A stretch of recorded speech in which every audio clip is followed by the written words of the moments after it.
that I can't tell you.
Thank you so much for coming out here with me, Christopher.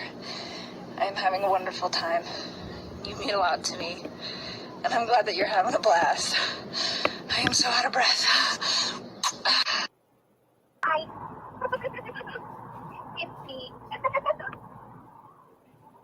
You guys should call me back when you have a chance. Hi. Hi. It's me. I miss your face. I was just calling to say hi. Call me back. Bye.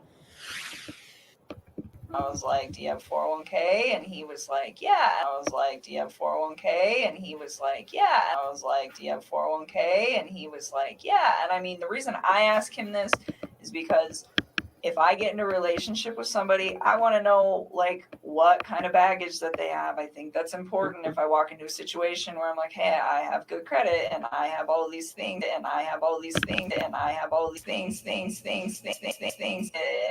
I have all these things that I can't tell you like the exact words of the exact conversation at the exact time and place, because it's like we had a lot of conversations. I mean, we talked every single day. So it's like I'm trying to help you guys with the stuff, like the stuff that's more current. I can give you guys a lot more like detail and exact times. But when you're asking me about something that happened 6 weeks ago and exactly what was said, it's like, I mean, I'm sure I can give you a general idea, but to be honest with you, like to pinpoint exact words, it's not going to happen.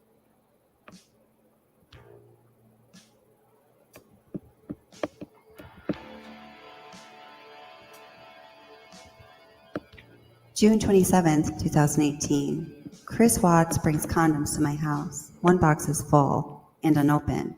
The second is a set of condoms from a partially used box. I asked CW why he has a set of partially used condoms. CW informs me that the condoms he has are from back when he was still having sex with his wife. CW told me they had been sitting in the closet collecting dust, and that SW, Shanann Watts, probably did not even know that they were there. I asked Chris Watts why him and SW used to use condoms. CW informed me that SW didn't like to get messy. I was curious, so I looked up the expiration date on the condoms and noted that the unopened set expired in late 2022, and the open set expired in early 2023. I looked up the lifespan of an unopened condom and discovered it's approximately 5 years. Based on my research, I assume these condoms were manufactured in late 2017 and early 2018. I thought it was kind of cute. I was like, oh, he's a dad. I was like, do you have 401k? And he was like, yeah. I mean, when he was with me, I considered it to be fairly healthy. It was open communication. And it was what I thought was honest. And it was very calm. It was respectful. We got along really well. He gave me my space when I needed it. I gave him his. And anytime like he wanted to take care of it, like anytime that his kids could be in like his life for hours or days or whatever. Whenever they were home, I made sure that I wasn't.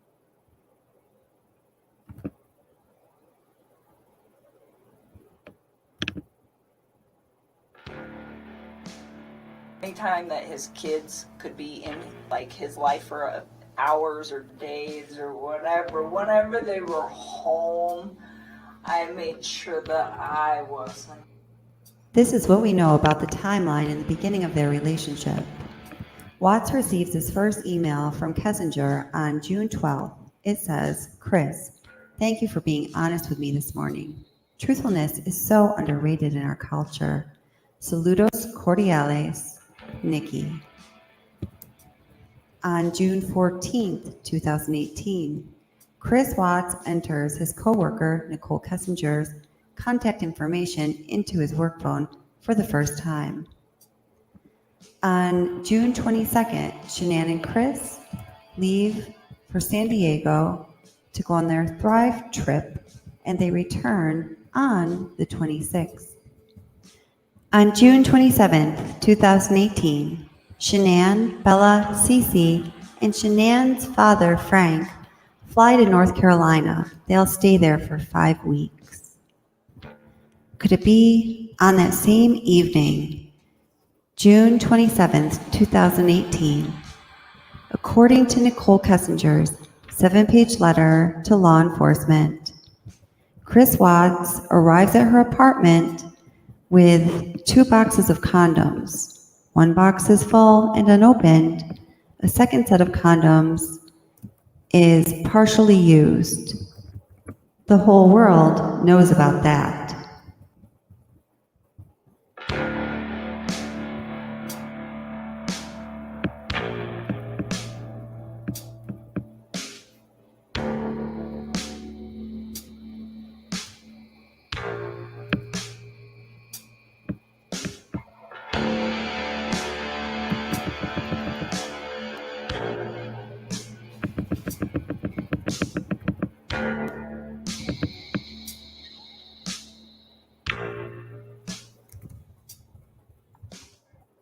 It was very calm. It was respectful. We got along really well. He gave me my space when I needed it. I gave him his.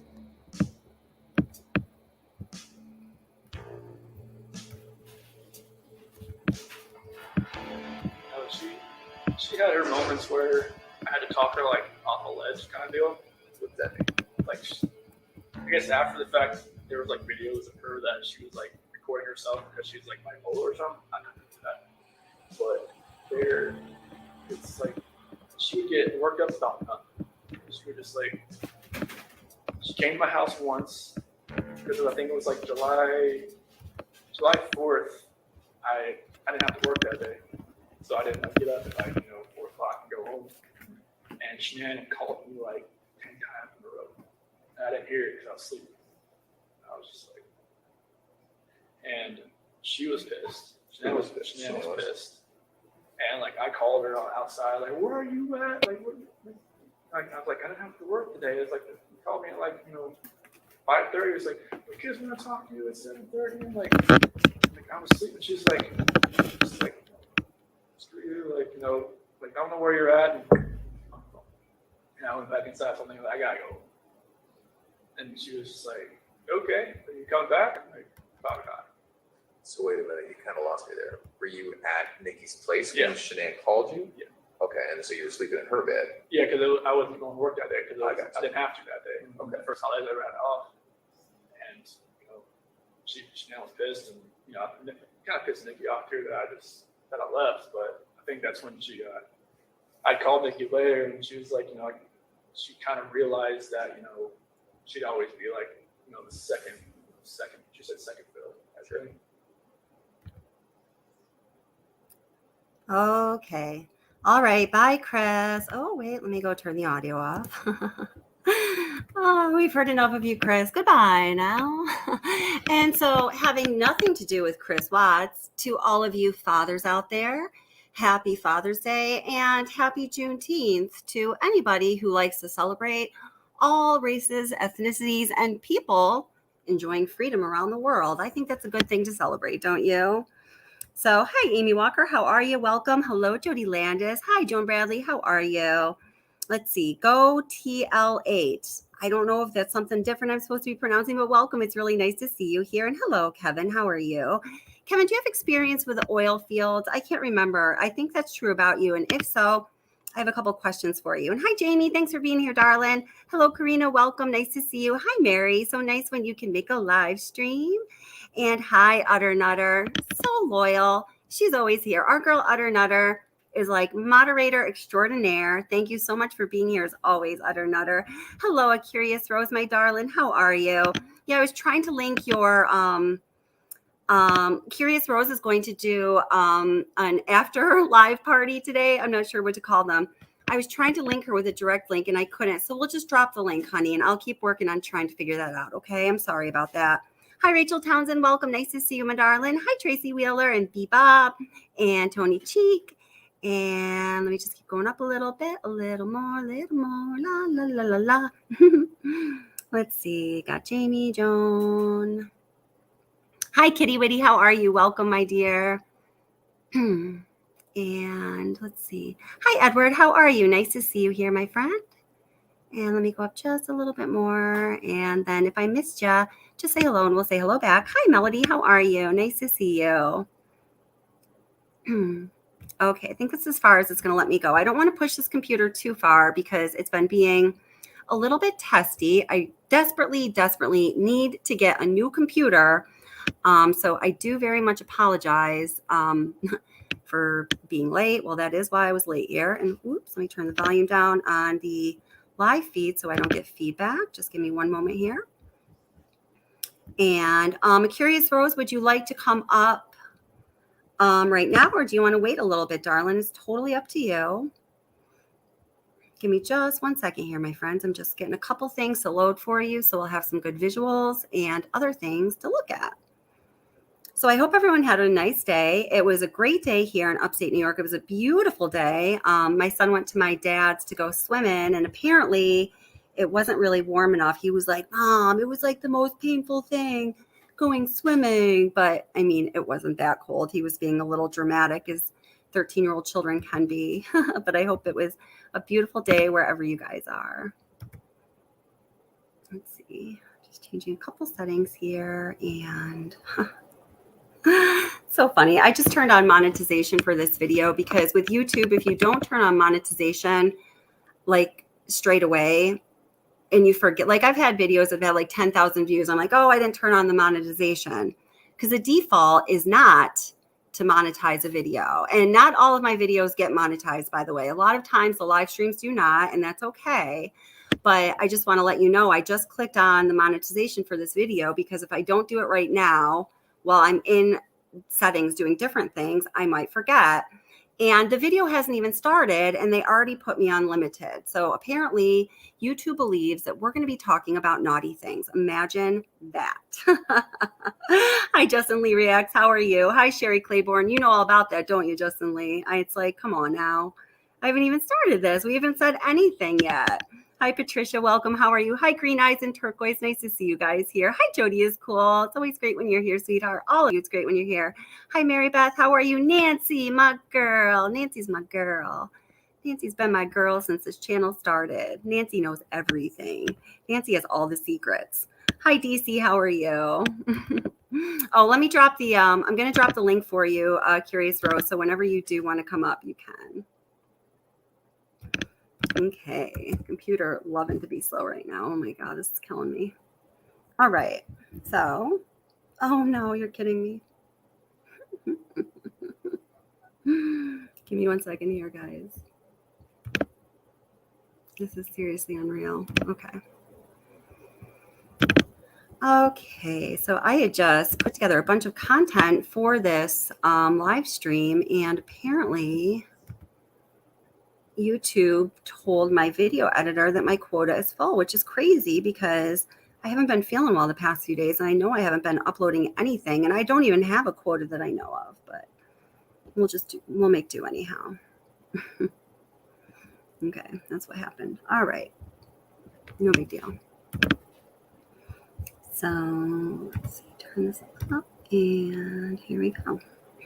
Okay, guys. So what I wanted to take a look at is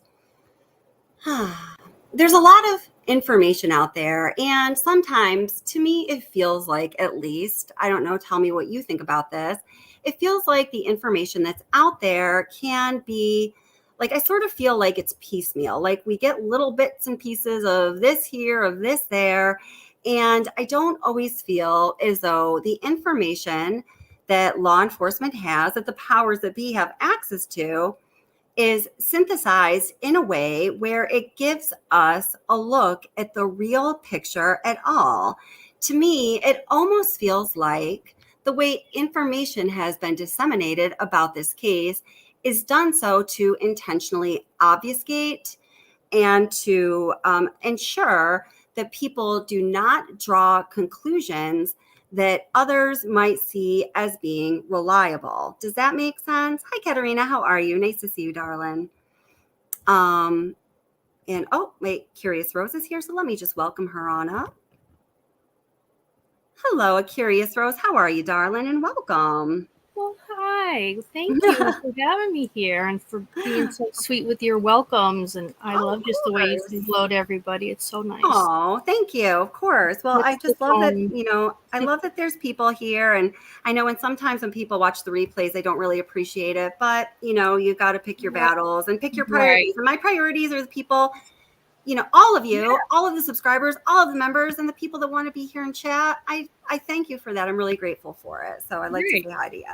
I agree. So, yeah. So, okay. In preparing material for tonight's live stream, my darling, I had prepared all of this material and I've been having like one technical difficulty after another. And I always wonder, is it just me? Am I a technically difficult person? Or, you know, sometimes it is. I really do feel that when we're moving forward with things having to do with the Watts case, the powers that be, and I mean like the extra special supernatural powers that be, try to like step in and interfere with things. And I don't know. I try to be prepared, Justin. I try. Or no, who said that? Oh, thanks, Joan Bradley. Thank you for the super sticker, honey. I appreciate that. Thank you. It was nice. Thank you, sweetheart. Yeah, it was very nice. I love Joan. She's good people, like She through is. and through. And hi, Nilda, and hi, Gathering Place. Welcome, my friends. How are you? Nice to see you here. So, all right. So let's start with this. Let's just take a look at the facts as we know them.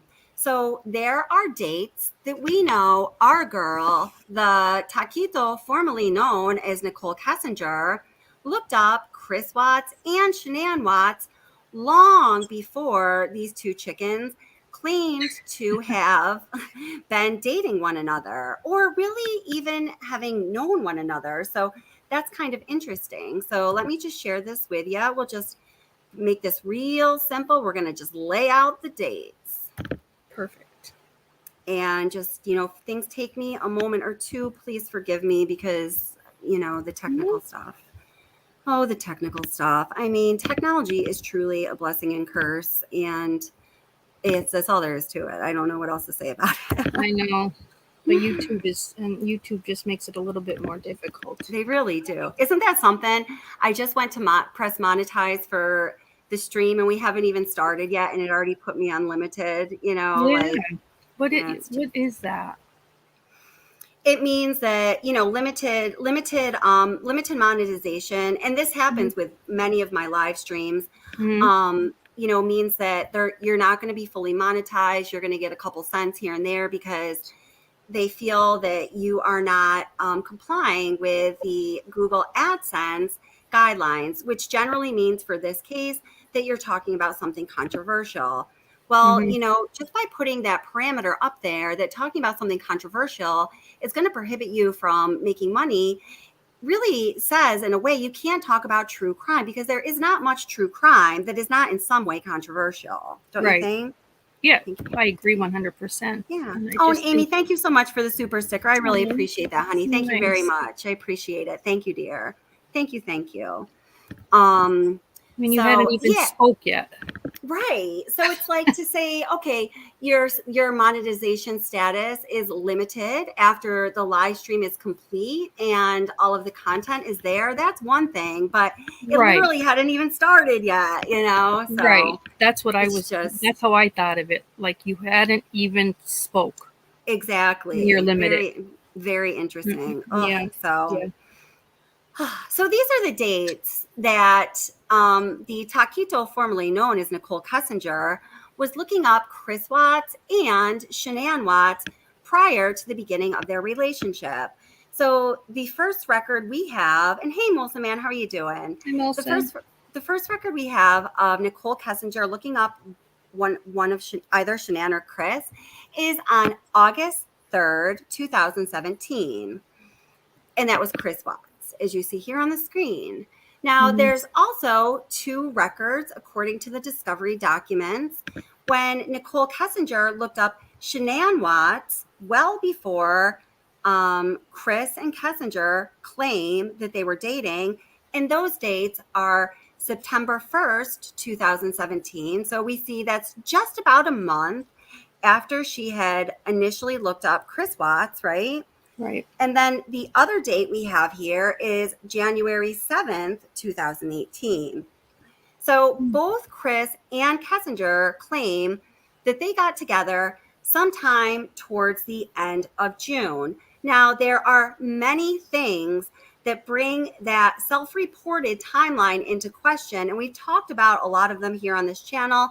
And I've also heard a lot of creators very intelligently, insightfully pick up some little bits here and there where they talk about it on their channels. Like, in that extended intro there, there's reference made to that time when on July 4th, when Chris Watts woke up at the Taquito's apartment, Nichol Kessinger's apartment, and noticed he had missed like 10 calls from Shanann. It was only around 7 a.m. So he went and took the call outside. Shanann was pissed. Kessinger was still in the shower. So he's like, yo, Taquito, I got to go home. My wife is pissed. And she wasn't very happy about that. So then the little Taquito shows up on his doorstep, moments later.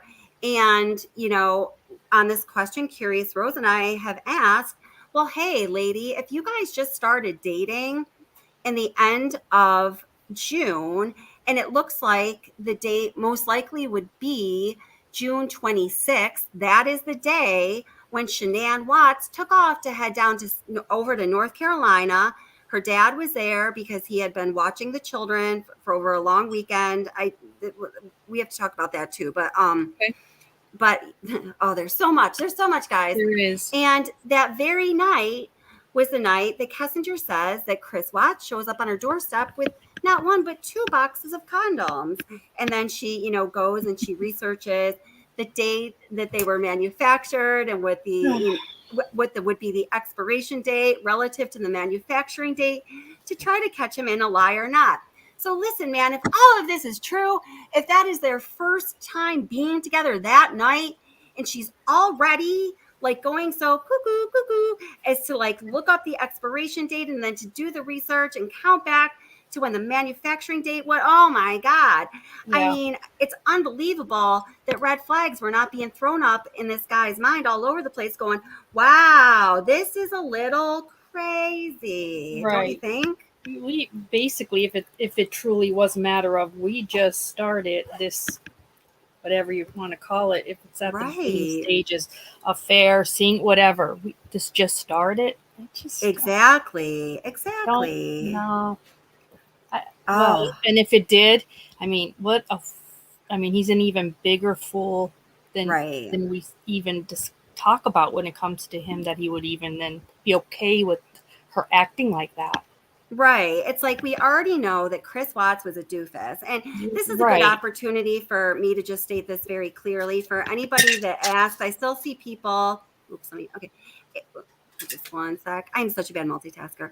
I still see people, in the comment section under the videos, saying things about this channel or myself saying that like, oh, you're a Chris Watts sympathizer and, you're victim bashing Shanann.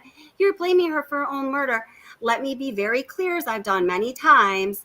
I believe in the stance that this channel takes. And if those of you that are watching this channel don't totally agree with me, hey man, that's okay. But since this is my channel and I feel important about it, I'm going to make it the official channel stand.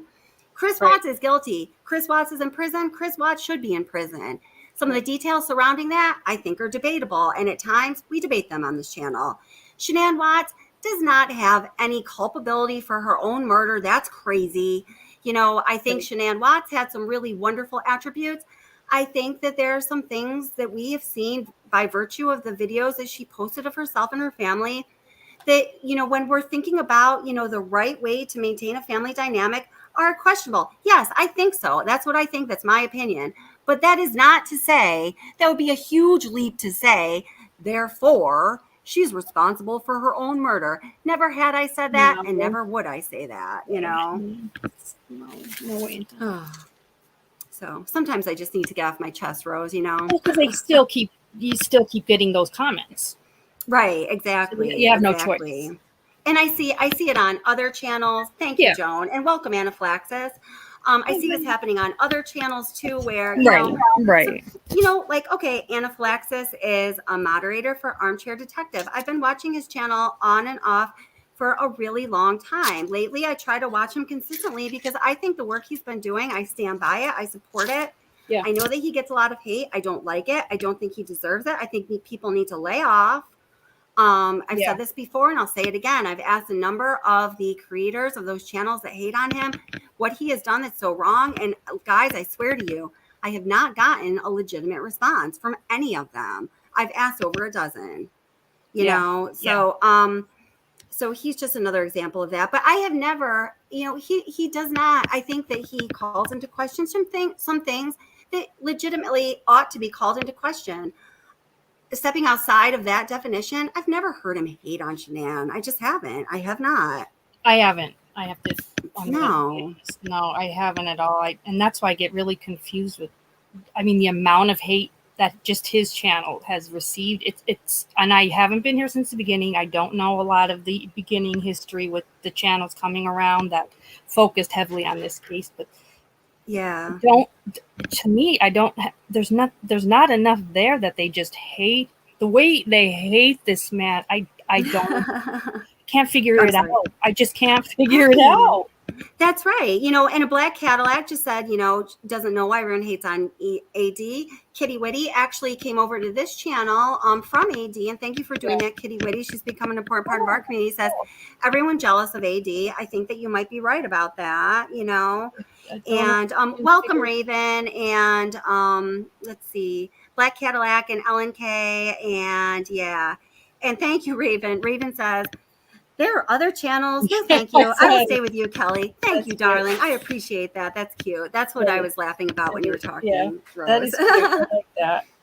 So if you guys haven't, so Mary says, AD has a great mind with his subs. They come up with excellent evidence. Yeah, I agree with that. And hi, Sugars Mama, how are you? And Kelly searches equals answers.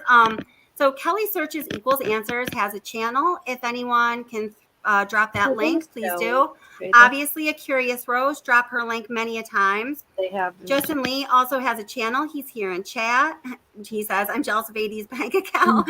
Well, you know, I think he once was making some decent money through YouTube. And I believe that he deserved that because he put the hard work in. But he's not anymore. He's in the same situation you are, you know. Hi, Deplorable, welcome. And Nilda here says, I agree. Many are jealous of AD's professional demeanor and investigation accuracy. I agree with that. He's very professional. You know, I've said it. I'll say it again. He and his whole team have always been nothing but professional and welcoming and really good to me and everyone else I know who has interacted with him personally. So if you guys haven't yet, everybody out there, Anaphylaxis, would you mind dropping the link for Armchair Blue, if you don't mind, if you're still there? Please definitely go check out Armchair Detective. He has a couple channels. Armchair Detective Blue, I believe, is the one that primarily covers information on the Watts case. So, yeah. Okay. Justin says, AD is very handsome for a 66-year-old man. I think he's 67. He just recently had a birthday, and he is handsome for Thank you, Anaphylaxis. Drop it a couple times during the live stream if you don't mind. That would be great. Yeah. So anyway, back to the topic at hand. I'm sorry. I get a little sidetracked with this stuff.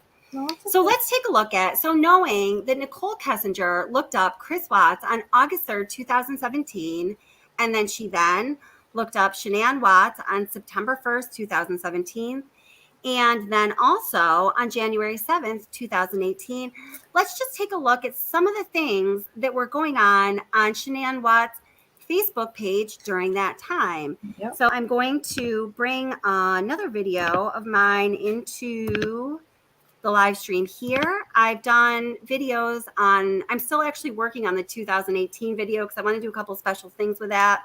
Okay. But I've done videos that feature all of Shanann Watts' Facebook posts for each year from 2014, 15, 16, and 17. I think those ones. Yeah. So here we go. And we're talking about the still photos, the videos. There's so many videos. It would make a really long video to include all of that. So just so you're clear on what I'm talking about here.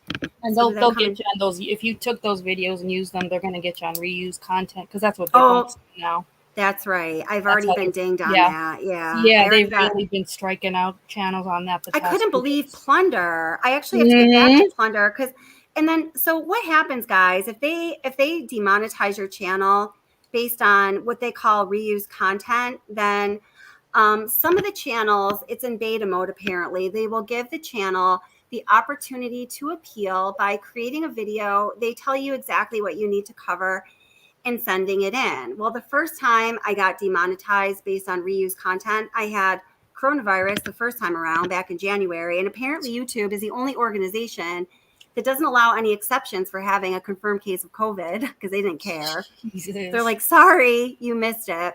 So then I was able to hit the next appeal date, and they got back to me really quickly. I was very grateful. My appeal apparently had covered everything that it needed to cover, and they accepted it. So they allowed me to bring my status back. But it sounds like for Plunder, apparently she made a very good appeal video. Mm-hmm. She put it on her channel and called it something different, like an introduction to her channel. I knew exactly what it was because I had made the same kind of video and I recognized it. I was like, oh my God, I can't believe that happened to Plunder. And apparently they didn't accept her appeal. Now I have a big problem with that because of all the channels that cover true crime, I probably admire Plunder the most. I mean, her research is excellent. Everyone goes to her. She's wonderful. Yeah. So I want to send her the copy of. People are saying in the chat about it. Let's be respectful, guys. Okay. Oh, yeah, please be respectful. Yeah, maybe I shouldn't have brought it up, but anyway, my point was, thank you, Euros. I appreciate that. Mm-hmm. I just want to send her the video I sent in to just help her out a little because I personally respect her a lot. So let's take a look at what was going on Shanann's Facebook posts. And there's a lot of points that we should compare here. This will be the first. So the dates that she looked up, Chris Watts was August 1st, 2017. No, I'm sorry, August 3rd, 2017. And then she looked up Shanann Watts for the first time that we know of, approximately 1 month later on September 1st, 2017.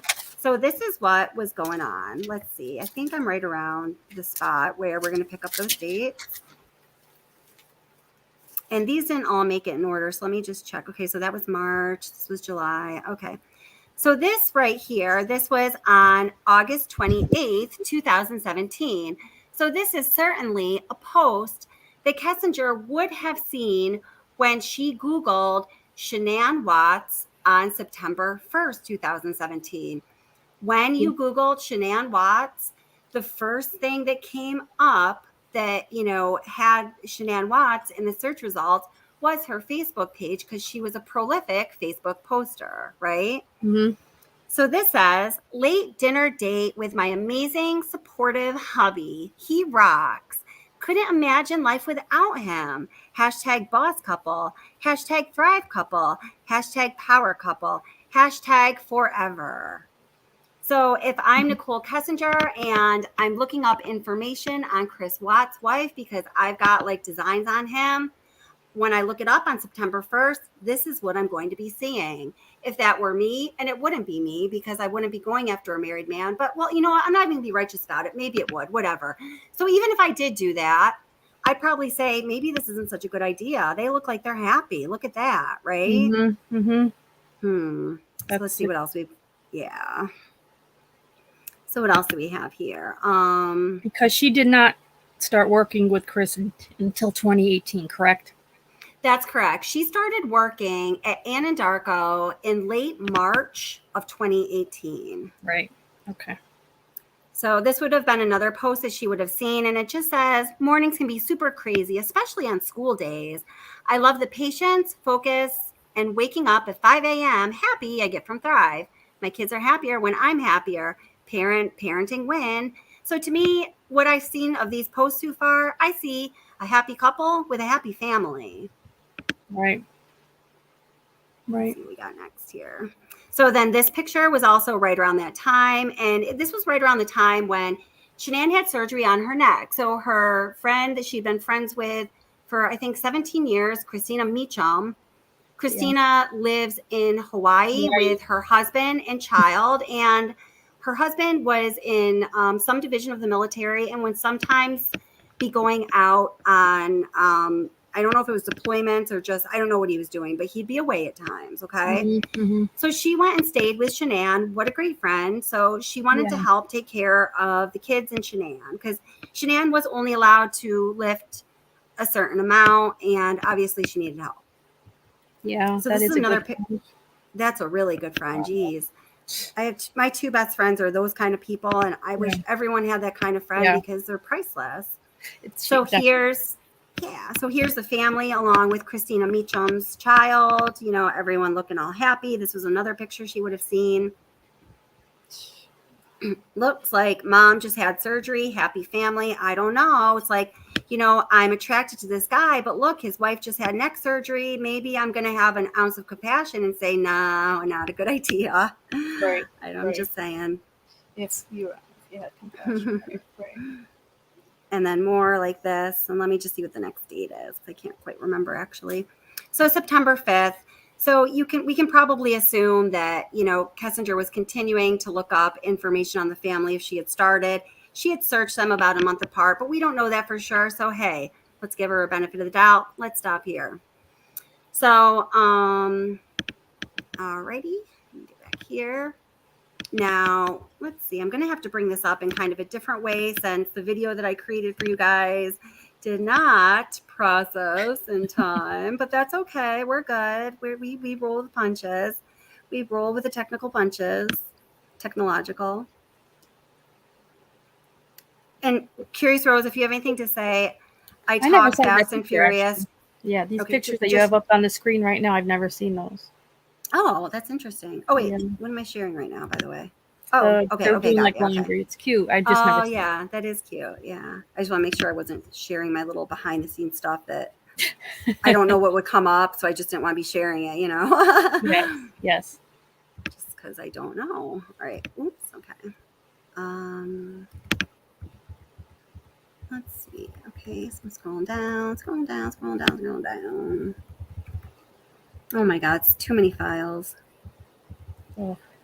Okay, so also, let's see, is this the one or is this going, I think this goes into the 2018, but let me see.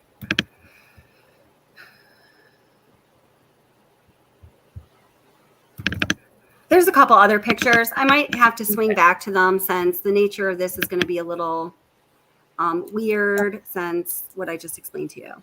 Kelly, okay, so now.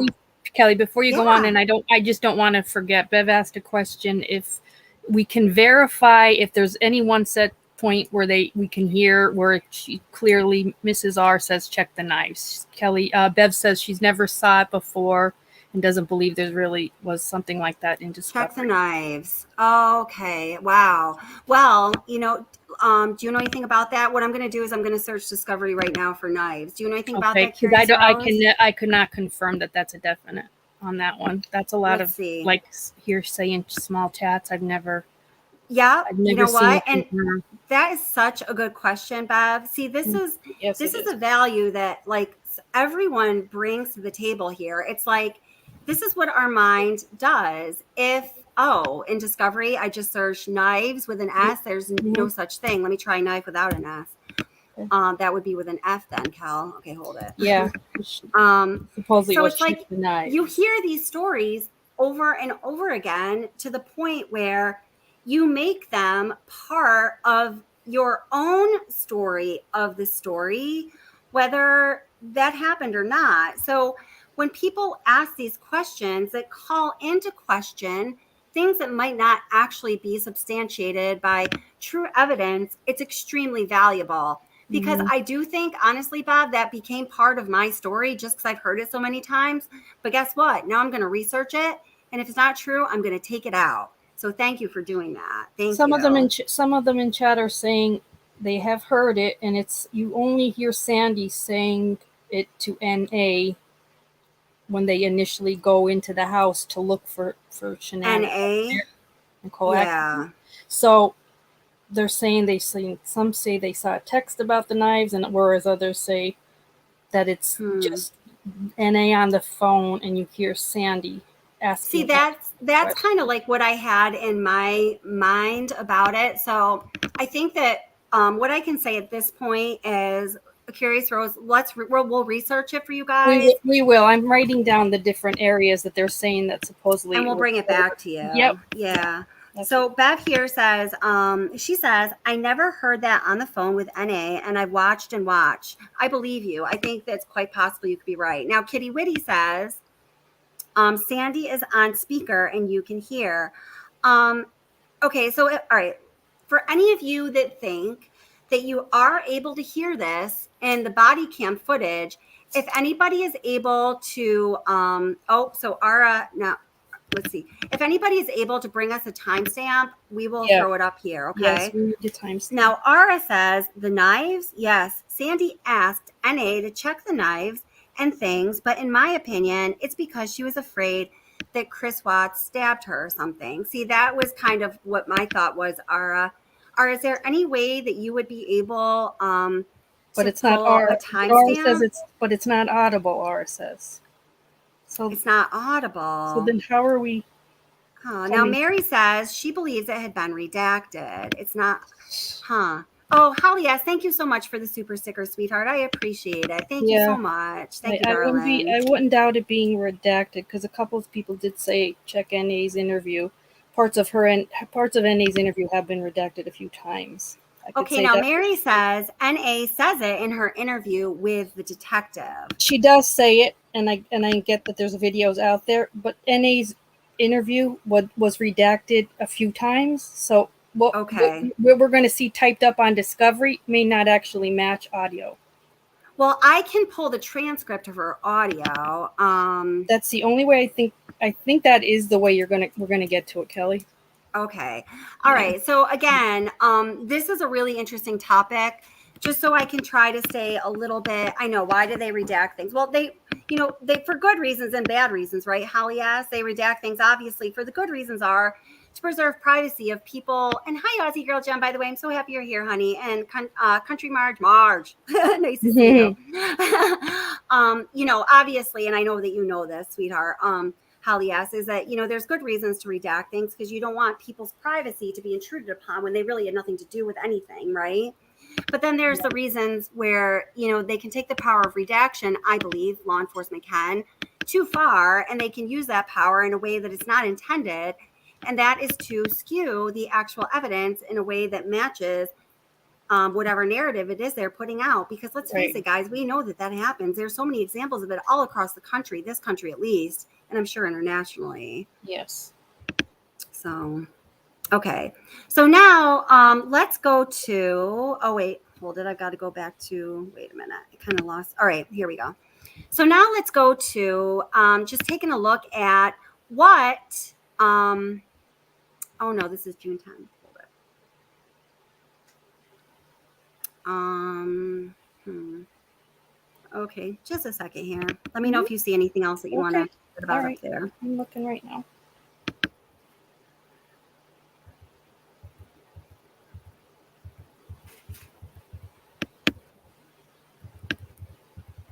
Let's see. Oops.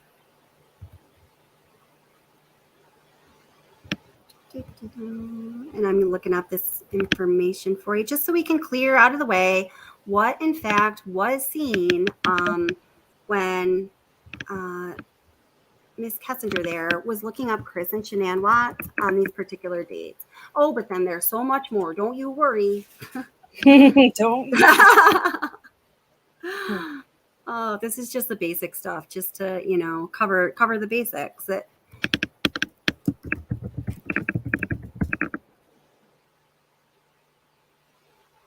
Okay. I'm just about getting there.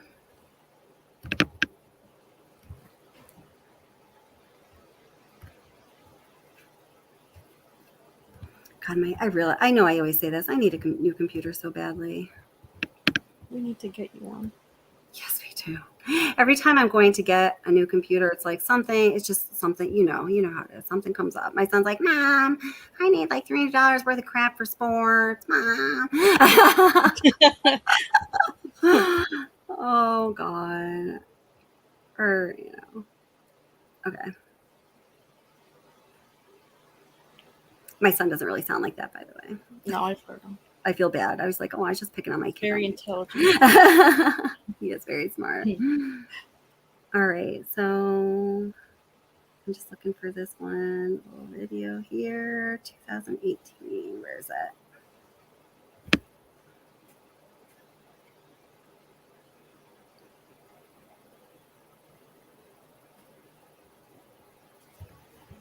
It wasn't that long ago. No, that's not it. Sorry.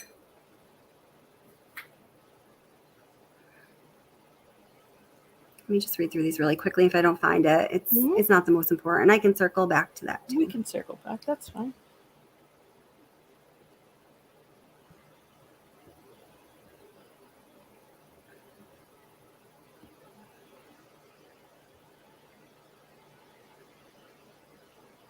Okay, here. Never mind. I think I got it. All right.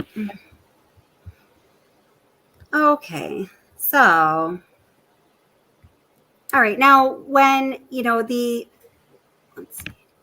when the search happens for Shanann Watts on January 7th, 2018, you know, that's kind of interesting because that's also right around the time of her birthday. So she would also be seeing some of her birthday videos. But let me just bring this into the stream here. So this is what Shanann Watts was posting right around that date of January 7th or just before 2018. Oops.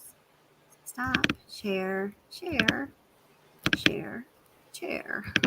Just press share 15 times. Okay. All right. Over here. Over there. Over here. Wee. Okay.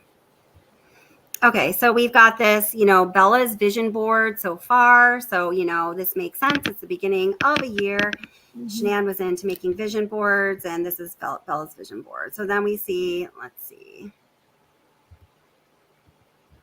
Now it says January, this is from January 5th. When you fight with a 4-year-old going on 20 in the morning, let's just say, I'm happy for the mood support and patience I get from Thrive. Lord have mercy. Thrive, a whole bunch of Thrive things. Okay, and then let's see what's next.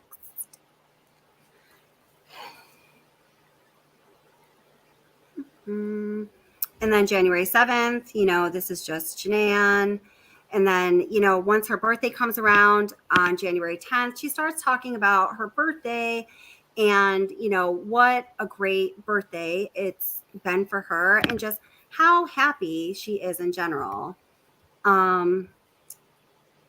Just want to show you two of the little videos that Miss Kessinger also would have seen if she was, well, let's say when she was Googling, looking at, perving around, checking out Shanann Watts and Chris Watts on those certain dates. Let's see. Oh, no.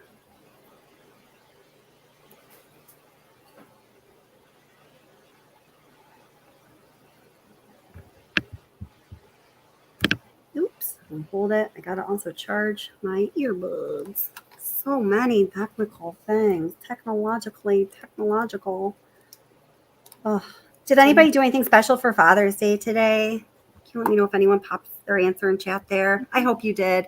Fathers, there's nothing like a present father. Thank you for all the men out there who are good fathers to your children. I raised my son as a completely single mother, and listen, I wouldn't change a thing about that for the world, but I have a real appreciation for dads who do the dad thing. Absolutely. Yeah, we took my dad out. It was nice. Oh, nice. That's awesome. Let's see. So, pause. This is so cute. Okay. So this is just, and then we're going to move on from this right after this, but this is another one of the videos that Miss Kessinger would have seen while she was looking up Shanann Watts on January 7th, 2018.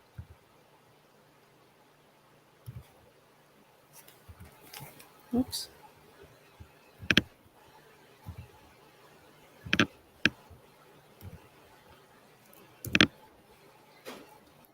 Do you hear the audio? Not yet. It just... No. No, you don't have audio. Okay.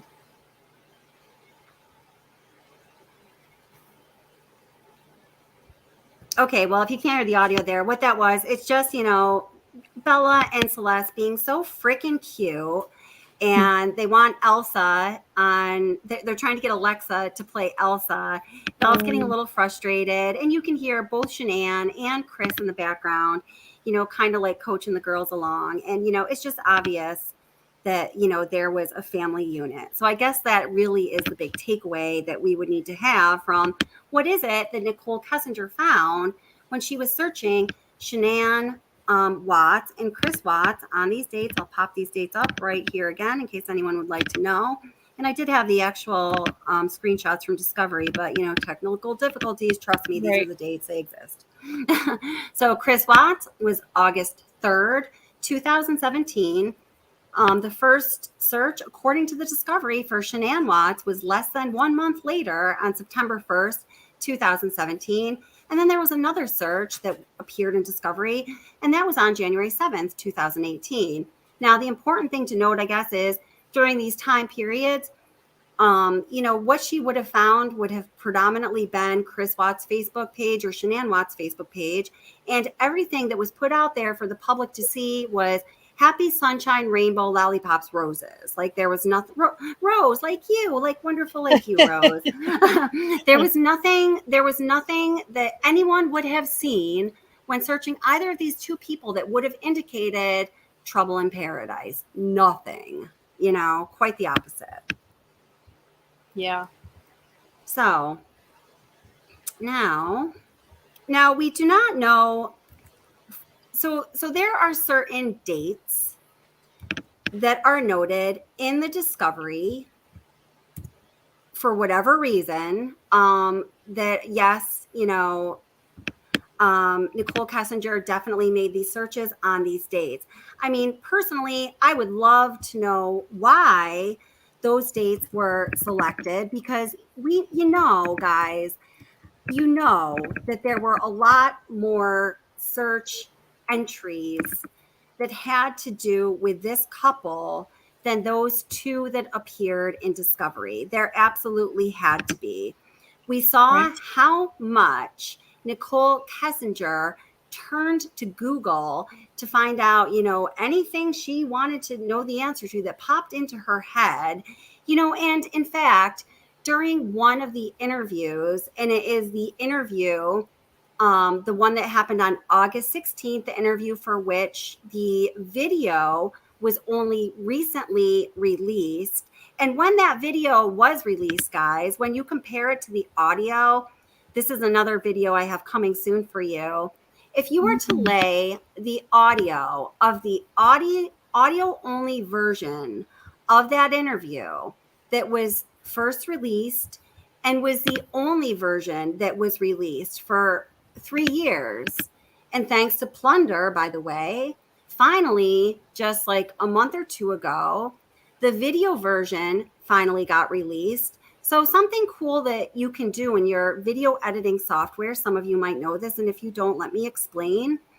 You can lay the audio. This is how I found out that someone that accused me of stealing material was actually stealing material from CrimeTube, beyond a shadow of a doubt. This stuff that doesn't lie. It's like a fingerprint, you know? So you can lay the audio of one video over the audio of the next video, and you can very clearly see where there are discrepancies. So what does it mean when you find discrepancies? When you find discrepancies, it means that something was added or taken away. So when you lay the audio of the audio only version of that September 16th interview over the audio that was contained in the video that was just recently released, we see a couple key points where there was a few seconds of audio taken out. So I realized this almost immediately. I had a lot of things on, my schedule of topics to attend to where, luckily, this is why I write things down. I just saw it written down in my notebook like last week. So when I went, it's a little work intensive to figure out exactly what was taken out. And I don't even want to explain why. I don't even know if I could. It's really complicated for me. I think that's why it's so work intensive for me. Yeah. If anyone's really good at that, let me know. I'd happily hand it over to you and pay you a fee. So the things that were taken out, I think are gonna make you say, oh my God. But I don't want to say anything more about that until I have the proof is right there for you to listen to yourself.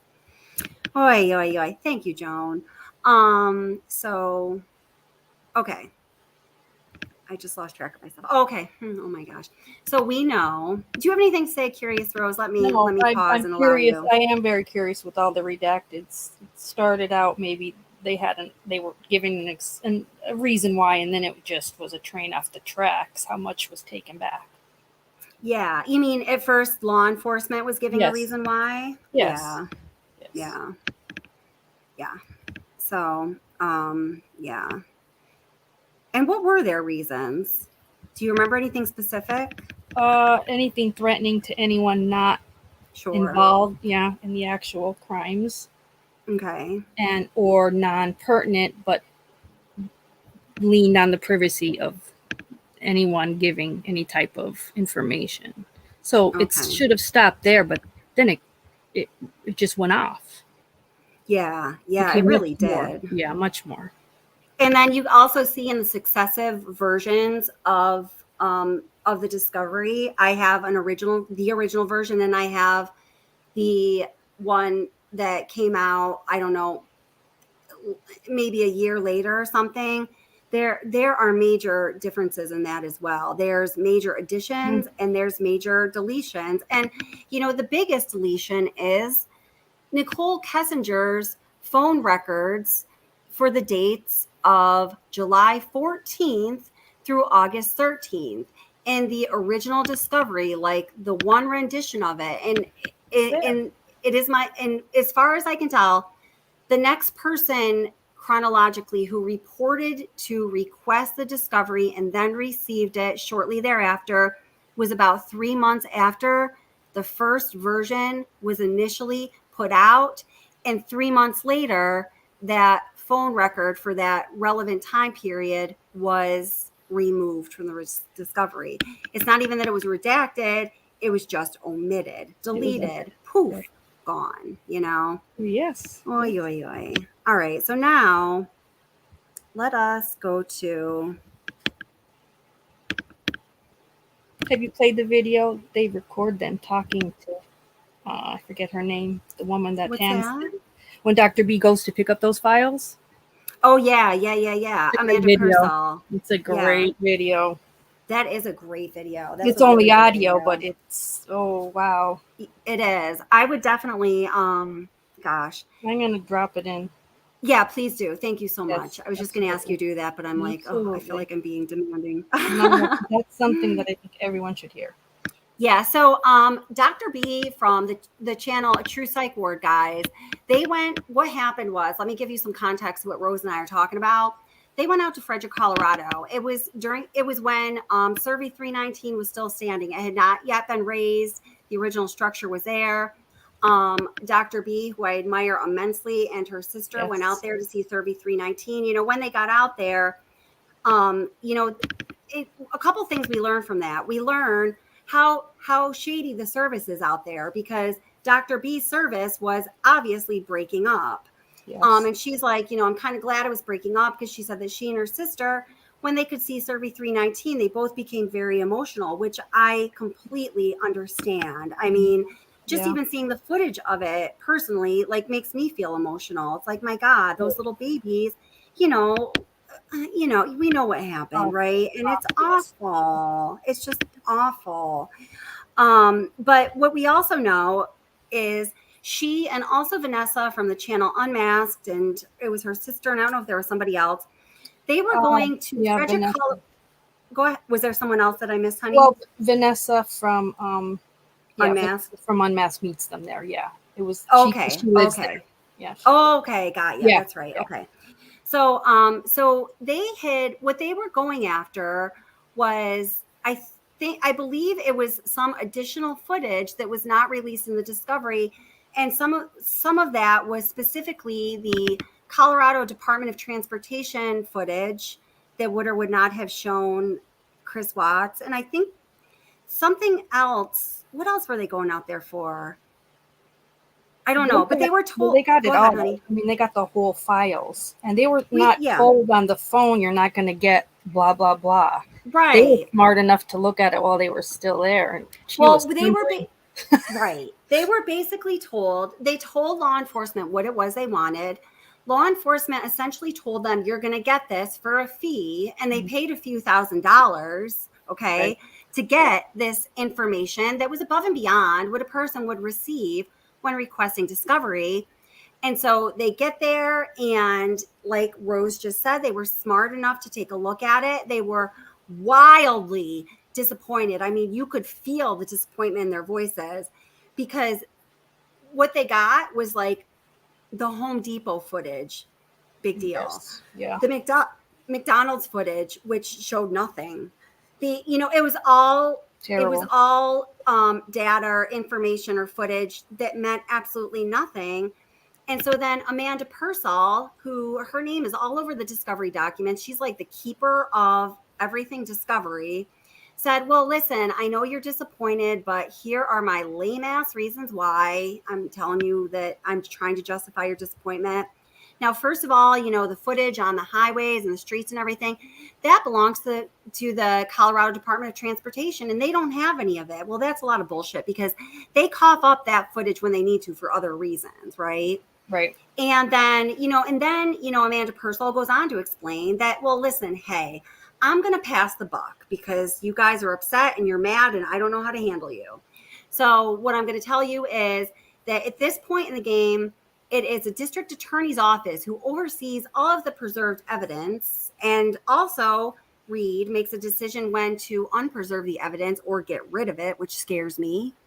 Yes. And so, basically, we already know you're going to get cock-blocked at the district attorney's office. So I'm just going to tell you that he's in charge of it all. It's his office. You're going to have to go deal with them, probably knowing that they would get nowhere if they went to the DA. So Rose just very kindly dropped the link to that video in the chat. And I just suggest you watch it.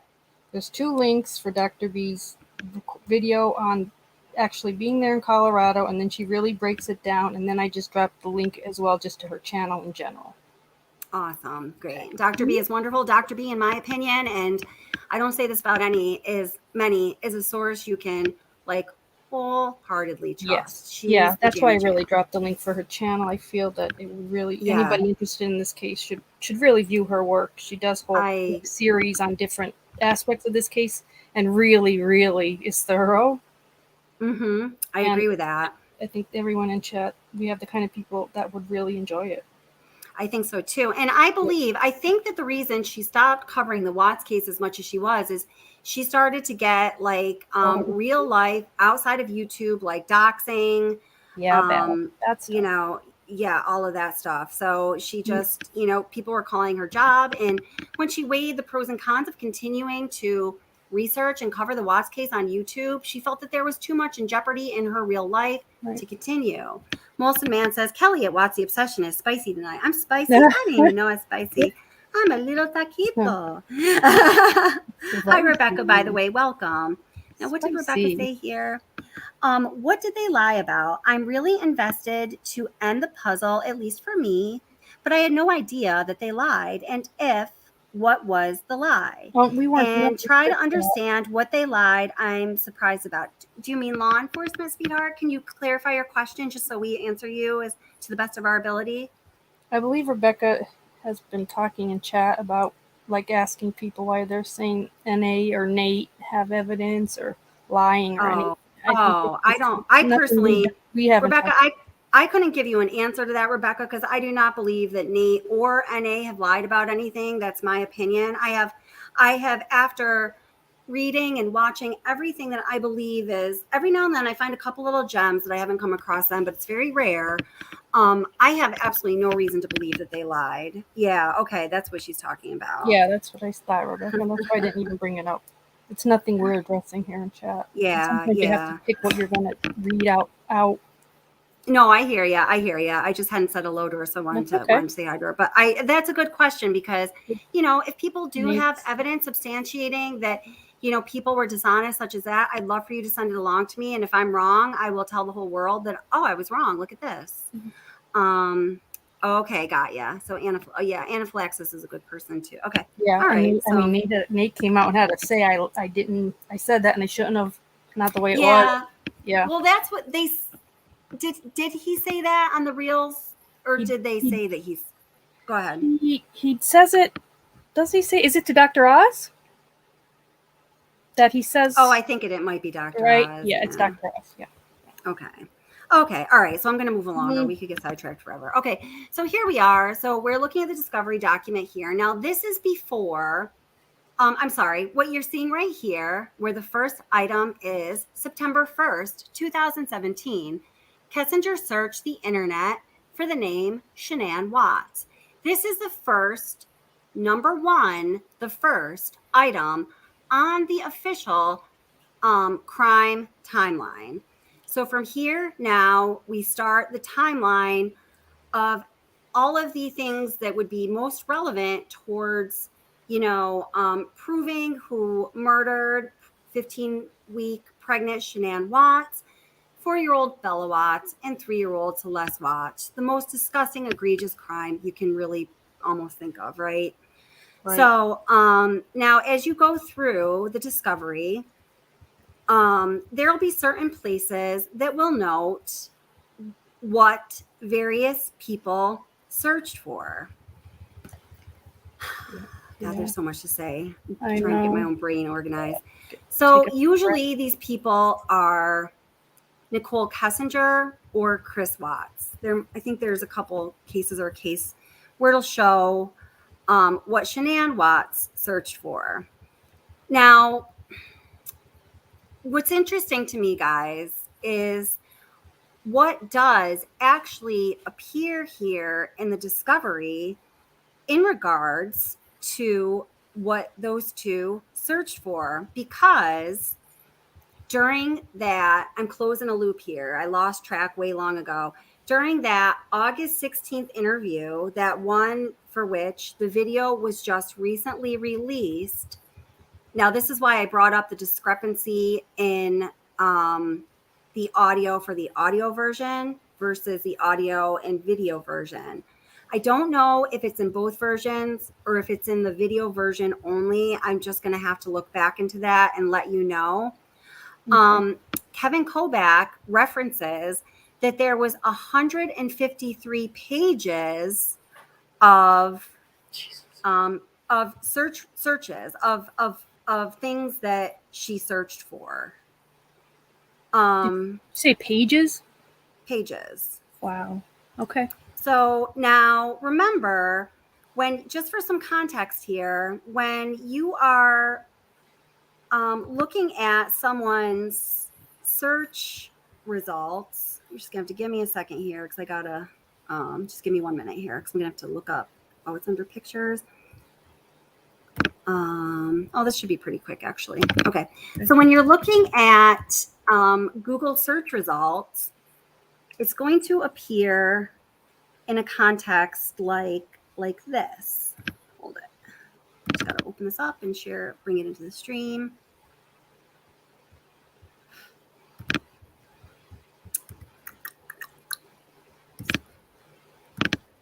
So I'm just trying to ensure that we all have, hi, Truth and Transparency. How are you? Nice to see you, sweetheart. I'm in between my live session. So Truth, what are you doing next, Truth and Transparency? I was just thinking about you, by the way. I think I'm still blocked on your channel, by the way. I'm not going to bitch about it, but oh my God. I tried to give you a super sticker the other day and I couldn't. I was like, you know what? Forget these people. You got to unblock Kelly. I love you, girl, but I'm just saying. Oh, I know. I just mentioned I know. I just was. Well, it's not. Never mind. I won't even say. Okay. So, did that bring it in? Okay. Yeah. Mm-hmm. So, okay. So here is what, the search results might look like. So there are these little items. I don't know how many you can fit onto a page. So if you're looking at this, type at the very bottom of this page where it says both reports should be reviewed in their entirety. You see that the search results appear in even smaller font. So I'm just estimating you could probably fit, I don't know, at least 20 search results on an 8 by 11.5 inch normal printer paper page, right? Mm-hmm. Something like that. Mm-hmm. So these, for those of you that are interested also, this is how it appears in the discovery. The search results for Chris Watts on August 3rd, 2017 at 11:02 a.m. And then this is the one that's just for Shanann Watts. They already mentioned the September one. That was at the beginning of the timeline of the discovery. And then there's Shanann Watts, January 7th, 2018. So, all right, now going back. And again, anytime you want to just jump in there, Curious Rose, just talk over me, or you're never going to get word in edgewise. I'm so sorry. I just realized I talked like that. This is good. I like looking at it like this. Okay, good. This is good. Okay. So here's an example right here. We see in the discovery document. So this looks like it would be on July 18th or 17th, because this next date here is July 19th. We see it 1,926 hours. So that's I don't even know, 7:26 p.m. Watts searched Google for Shore Haven, North Myrtle Beach. My search found a long list of companies offering vacation rentals in the area. So again, throughout the discovery document, you will see little notes like this. Did that come into the? Mm-hmm. Yes, it did. Okay. Mm-hmm. And I'm getting to a point here. I promise you. Of course. I lose track, but I try to bring it back. So, it says, and there's this note about halfway down the page, says throughout this time frame, Watts searched Google on topics like top fuel dragster burnout and top fuel dragster goes airborne. Because I know exactly what that means. I actually I've never been to a NASCAR event, but I've been to a couple Indy events, and I never in a million years thought I would have any interest in going to a race car event. Yeah. But it was a boyfriend I dated for a few years ago. He was like the first one we went to was they set up these races in town. So close down all these streets and the cars will race through. It was Baltimore. It was crazy. And he worked in a company where, he had an office with a corner window, and it was really hot. But, my son was really young at the time. So instead of keeping him out in the heat with that immense noise, like it was almost impossible to not wear earplugs, we were able to go up into his office and watch it from there. That was the first one I went to, and I was like, I want to go to another. He's like, wow, you get addicted quickly. Yeah. I was like, you liked it. You had that response. My son went for the first time this summer he's in Indianapolis, went to the actual NASCAR. And I asked him how it was. He said, life-changing. I said, life-changing? Yeah. Life-changing. I said, is that what I'm missing? It's intense. It's thrilling. It's like, yeah, it's the feeling. It really is that feeling of like a high. Like it really is. I don't know how. I don't know if I've ever experienced anything like it. My boyfriend used to tease me. Like, I used to beg him. I'm like, when are we going next? He thought he just got the biggest kick out of it. And so, of course, it was something he was really into. So we went to Indianapolis and a bunch of other places. And, that was one of the nice things about that relationship. One of the not nice things about that relationship was I was with him for over a year when I opened a package at his house it was from Amazon. I thought it was for me. Mm-hmm. I was getting some packages at his house because he had like roommates and someone was almost always there. Someone was working from home or whatever. Yeah. So I opened it and it was women's lingerie. So I was like, oh my gosh, he like bought me this lingerie. But I opened it. Oh crap. Maybe I should act like I didn't open it. But I'm like looking at it and I'm like, whoa, this is way too big for me.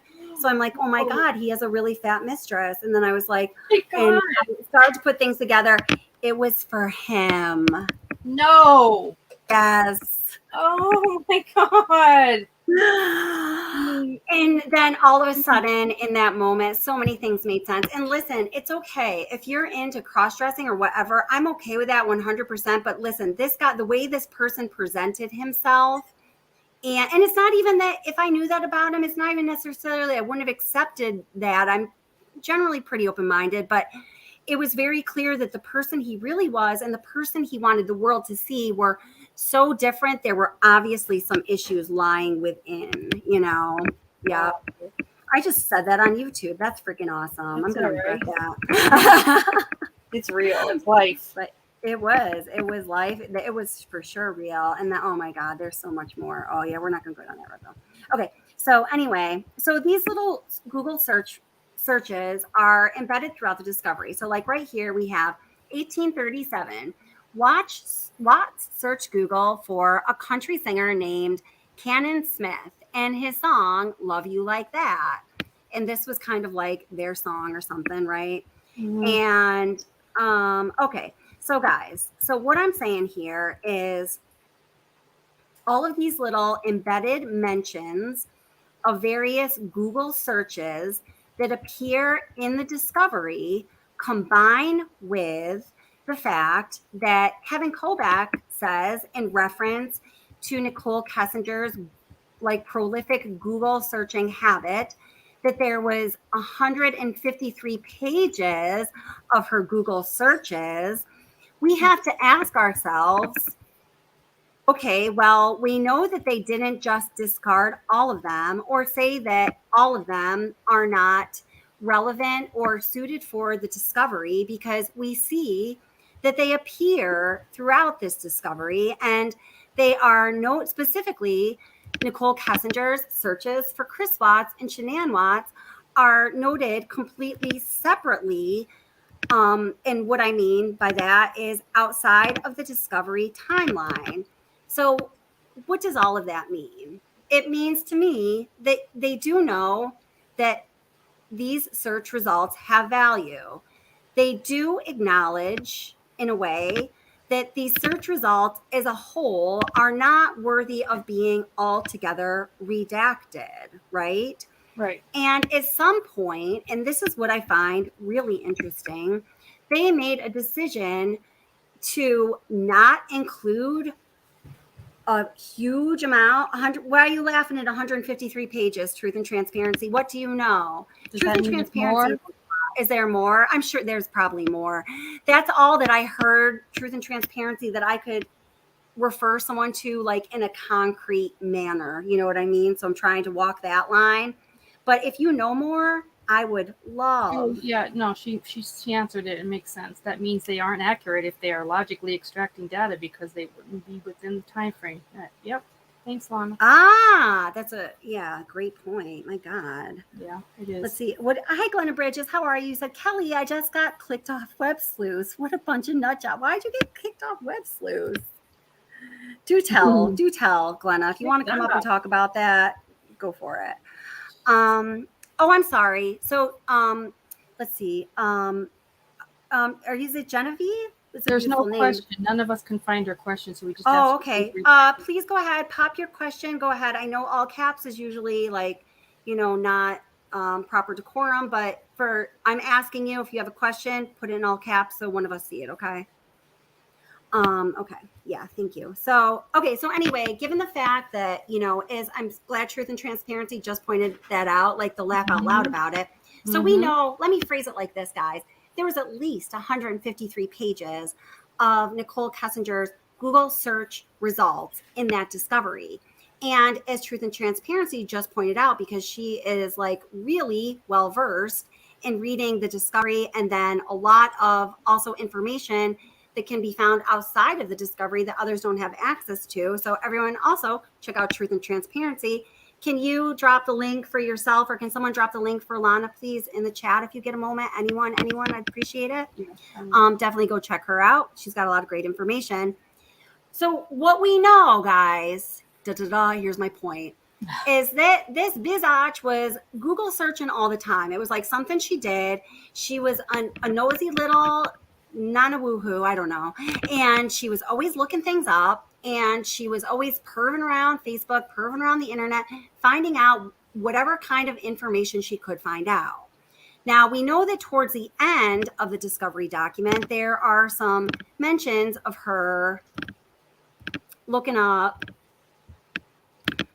let's see, towards the very end of this timeline, and there might be some in the middle here that I'm forgetting about. Well, there definitely are, but let me just show you. I'm just going to scroll through this in case any just kind of hit my eye and I can stop. But where are we here? We're on August 9th. Okay. So, oh, there's so much to say. Okay. I know. Did I go past this? Yeah. Okay. So, wait, I just got to be quiet here for a minute. I'm a bad multitasker and I don't want to go by it. Okay. So now, so much to say. Okay. So on August 11th, 2018, now remember, guys, this is 2 days before Shanann, Bella, and Celeste went missing off the face of this earth, never to be seen again. And we find out that's the day they were most likely murdered. This is 2 days before that. We have a couple mentions of what Kessinger was looking up. Now, I also want to mention, guys, that Nichol Kessinger's activities, her communications with Chris Watts, her Google searches, her interactions otherwise, are all over this official discovery timeline, ending on what we're about to read right now, on August 11th, 2018, for a short period of time. There's nothing, no mention of her whatsoever on August 12th, 2018, the day before the murders, although there are 6 pages of timeline covering August 12th. And we know that on August 12th, she and Chris Watts were certainly in communication, because she talks about him telling her about the birthday party he took his children to. And guys, let's not forget that on August 12th, 2018, there was the 111-minute phone call of an unprecedented length, and I'm sure an unprecedented content, between Nichol Kessinger and Chris Watts. And there is no mention of that really long-ass phone call that happened the night before the murders here in the Discovery timeline. Shady? Yes, I think so. Very. Lana has 2 new videos for you. She needs brand new, never before seen cam footage. I would love to see that. Did you send them, Lana? Oh my goodness. Are they going to be on your channel? Could you send them? Do something, girl. Bring them. And do you want to come up on panel, Lana? You're welcome to if you'd like, Lana, by the way. Lana, can you come up? I know she said she was in between something. I don't know if she was just sitting around what she said she was in between, but I hope. Oh, come up, Lana, come up. Is the link there? I'm gonna drop it right now. Look how excited you get, everyone. I know. Lana. I like her. Like her dad is always. You can have them. I'll have them. She's having. Oh God, Lana, come on, get your priorities, Lana. You're getting my people excited, Lana. What are you doing? Coming over here and teasing us like this? Lana, here's my email. And unblock me, please. I'd appreciate it. I know, but we want you too, Lana. You're wanted. Thank you, darling. So I'll follow up. I mean, okay. All right. Thank you, sweetheart. I appreciate it. We'll let her go if she has. And Lana, you know what I was thinking? I was talking about this with a Curious Rose because she's doing a live stream after this tonight. But Lana, if you're still there, YouTube now has that new feature they're like piloting where you can like redirect people to someone else's live stream. We should set that up sometime so I can direct people to you and vice versa. You know what I'm saying? That's a good idea. Yeah. She smiled. She did a little smiley face. Yeah. So let's You're do awesome, that. Luna. So be in touch, sweetheart. Please make sure. Yeah, Look at that. Don't beg her. That's what she wants, guys. She wants the beg. Don't do it. I'm just kidding. Okay. So that's what she's game for. Right? That should be game for. It's, something we like love Lana. Great. Empower good people. It's worth it. That's right. I love that. So here's one of the search mentions that Nichol Kessinger did on August 11th, 2018. It says, "Sorry, John, you might want to cover your ears, honey." In anticipation for her evening with Watts, Kessinger spent 45 minutes searching Google on topics like, quote, how to prepare for anal sex, end quote, and the anal sex guide. This progressed to searches at, quote, Pornhub, end quote, for interracial porn videos and, quote, threesomes with double penetration, end quote. This, and then the forensic data analyst or whatever notes, which is totally inappropriate, by the way, this was by no means the only time she sought out pornographic video via the internet. Well, I think it's not a totally objective note, so I don't think it belongs in discovery. I think that a note made in discovery must be completely objective. What's that? Lana said the date's not accurate on that. I don't know which date she means though. Hang on, I don't want to take something out of. I'm not sure what date she meant. Okay. She just said that date is not accurate. So then later on that day, according to Discovery, let's preface it like that, at 22:19 hours, so guys, that is 10:19 p.m., and we know that according to her and to Chris Watts, she got home right around 10 p.m. from their dinner at the Lazy Dog, okay? Mm-hmm. Oops. Oh, no, that was Shanann search. So, well, I'll just read this anyway. So that was Shanann search Google and the internet for Lazy Dog venue, Lazy Dog restaurant, and bar. Find a location. Because remember, that's when she saw the charge that was made at the Lazy Dog restaurant by her husband. And it was clearly too much money to account for he himself just having a couple beers and a salmon dinner.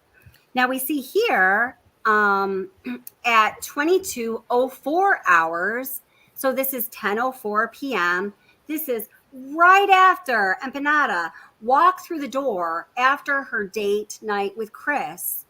The note says, having concluded her evening tryst with Watts, Kessinger searched the internet for topics like Chris Watts, Shanann Watts, Ronnie Watts, and 2825 Saratoga Trail. So now going back to the conclusion I'm trying to make by showing you all of this and mentioning the at least 153 pages of search results of searches conducted by Nichol Kessinger, we know that that little taquito con queso was searching everything having to do with her love obsession, like all the time. There's little sprinklings all over the place throughout this documentation, meaning the whole discovery document.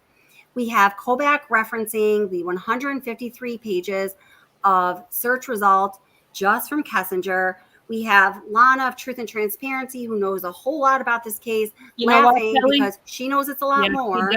But what she's telling us to do is read the timeline transaction on that date. It looks like what she's trying to let us know is that there's definitely Ellie lying on this specific date. On the 11th? It isn't in sequence. She said it's not in sequence. Well, okay, that's right. That's right. There is, you're right. And I'm almost, so we are going to do this. Please give us as much information as you're willing to, Lana. And again, she's going to give you both videos. She said there's two. Thank you, sweetheart. She's going to give. We love Lana. Thanks so much. And I just want to go back and follow up. So please do know what Lana is telling us, and I believe that she is correct. in this timeline here and throughout this discovery document, there's like sneaky little shit all over the place where, you know, you'll notice all of a sudden that whereas everything has been in chronological sequence up until now, all of a sudden things are not in proper chronological sequence. And can someone drop the truth transparency link if you don't mind? Thank you very much, Lana. And what she's saying is correct. I mean, that happens all over the place. So I'm going to definitely look into what it is that she's talking about right here, and we will follow up on it. Okay, so now, guys, knowing all of that, we have Nichol Kessinger claiming to law enforcement, I don't even know how many times, that she was not aware that Shanann Watts was pregnant until after the murders, right? You've heard all of this bullshit, right? She wasn't aware of this until after the murders. She wasn't aware of this until that Tuesday after the murders when she, according to her own words, read it in the newspaper. And it was, and now so that's a lie right there in itself. And I'm going to prove it to you in a minute.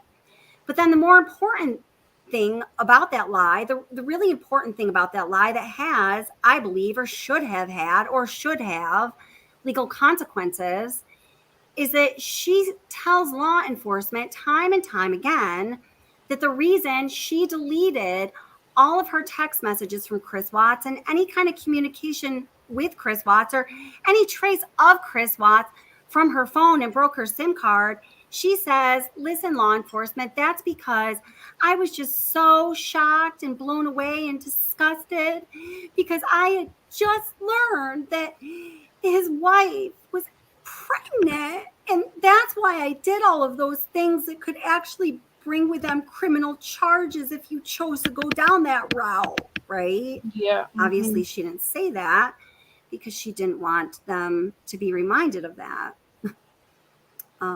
She makes a good point, Lana. She said discovery it shows you that they had so much to investigate, as this was never investigation. This was only the gathering of evidence phase. Yeah, that's right. Exactly, Lana. That's right. And that goes, I mean, that really is a more concise way of saying what I was trying to convey. And, you know, Lana has a way of doing that, just showing me up again. And I'm just kidding. She does. The way she words things, I think, is awesome. Yeah, she's been on this for so many years. Something I really like about Lana. The way she articulates herself, to me, always comes across as being very deliberate. And it is. There's no arguing that, like what she just. Yeah. There's no arguments. That's it. That is what it was. The gathering of evidence phase. There's nothing to argue with that, and it sums it up. That's it. That's where we left off, and that's where it stopped, and that's where it remains. That's exactly it. Yeah, on our end, basically, because that, you know, we don't know everything they know. So yeah, I agree 100% with you, Lana, and that's how could we not discuss? You know, yeah, totally. Lana's going to be in the Washington Post. Oh, exactly, Rose. Oh, thank you, Lana. Alexander, you're going to be in the Washington Post? Going to be in the Washington Post? I want to see that. When? You need to come on. Will you come on when you're going to? That's fantastic. I know. She keeps teasing us. She's such a tease. She's so bad. This girl's such a tease. That's fantastic, Lana. Well deserved, though. I mean, you've been working on other cases really hard, not just, Watts. You're really doing you're trying to change things. Cases for Lindsay what? For which case, Lindsay what? For the Lindsay Parton case. Okay, I'm not familiar with that, so I'm not going to say another word until we all could, refresh our minds. Well, Lana, when that happens, let us know, and I will definitely put that out there. All right, I'm going to go back onto topic here because I'm watching numbers go up and down. I want to stay on topic here. We're like jumping over a little too much. Yes, let's do it. Okay, but definitely let us know because I am always in favor of supporting Lana's channel however we can. So listen to this. Absolutely. Okay. Don't take my word for it. Listen to the taquito. It was all just text messages. Yeah. So it'd be an attachment to a text that he sent you. Pretty much. But everything is in the text and the phone call records. So like all of it. Because we don't have it on tape, we discussed prior to turning the tape on Tuesday, which would have been the 14th of August. You had read some newspaper articles on the 13th and the 14th that regarded this case. You had also had a conversation with Chris at some point during the day on Monday. And on Tuesday, because of what you found, specifically what you said was, and don't let me put words in your mouth, but you found out that his wife was pregnant. Yes. And you did not know that prior. And you found that out via the newspaper articles, and that caused you concern. Well, I just realized that he was lying to me, and I was like, well, if you can lie to me about this, what else are you lying to me about? And it made me realize that maybe his wife was in danger at that point, and it was day two, and she still wasn't home. What did that cause you to do with your phone, though? Oh, what? When I deleted those? I was just kind of grossed out by him, to be honest with you. I was just like, I don't know what's going on right now, but you just lied to me, and I don't want to see this come over my phone anymore. So I removed it. So you already said, but you removed text messages. I deleted all of his stuff because he lied to me. I mean, that's what it was. It was the hurt that made me delete it, and then it was the lie that made me start questioning everything else he'd been telling me for the last few days. And that's when you decided to come forward. Yes. Okay. So just for context, Yes. when people delete. Wait, rewind and listen to this again? Gladly. So we'll listen to this again. Listen again. And, obviously here, Kevin Kovac is going at this because he wants this to be on the record. I feel like he's really leading her into having to say what he needs her to say to be on the record because she's very hesitant to say it. So let's all listen to this very carefully and see, just listen very carefully. So she is saying that she did not know that Shanann Watts was pregnant until the day after the murders. And when she found that out, she was just grossed out by Chris Watts. And essentially, that is the reason that she deleted the text and whatever else. But let's listen carefully here. Pretty much. But everything is in the text and the phone call records. So, like all of it. Because we don't have it on tape, we discussed prior to. Yeah, hold it. Let me just point that out. Do you see what Lana just said? Yeah. So that's so Lana says, truth and transparency. Lana says, yes, Kelly, he is leading her, as in she told him this before. Mm-hmm. Right. Mm-hmm. Yeah. Yes. And I don't know if here, let's just listen. I'm not sure if I'm not computing, but yes. Hi, Hurt Locker. How are you? Hi, my alias and Colbita. Welcome, everybody. Nice to see you guys. Tuesday, which would have been the 14th of August, you had read some newspaper articles on the 13th and the 14th that regarded this case. You had also had a conversation with Chris at some point during the day on Monday. And on Tuesday, because of what you found, specifically what you said was, and don't let me put words in your mouth, but you found out that his wife was pregnant. Yes. And you did not know that prior. And you found that out via the newspaper articles, and that caused you concern. Well, I just realized that he was lying to me, and I was like, well, if you can lie to me about this, what else are you lying to me about? And it made me realize that maybe his wife was in danger at that point, and it was day two, and she still wasn't home. What did that cause you to do with your phone, though? Oh, what? When I deleted those? I was just kind of grossed out by him, to be honest with you. I was just like, I don't know what's going on right now, but you just lied to me, and I don't want to see this come over my phone anymore. So I removed it. So you already said, but you removed text messages. I deleted all of his stuff because he lied to me. I mean, that's what it was. It was the hurt that made me delete it, and then it was the lie that made me start questioning everything else he'd been telling me for the last few days. And that's when you decided to come forward. Yes. Okay. So just for context, yes. When people delete stuff off phones, usually we go, No, hold on a second. No. It wasn't that's why I malicious wanted, at all. It wasn't malicious at all. He lied to me. It just hurt. Like, I had never felt like he'd ever lied to me before. And it was a big lie. I mean, telling somebody that you're in the midst of a divorce and then you have a wife that has a 15-week-old baby on the way is a huge thing. And I was very taken back, and it was hurt. And so at that point, I deleted it. I had a few more quick things to say to him, and then I just got rid of him. That's okay. Now, a few things here.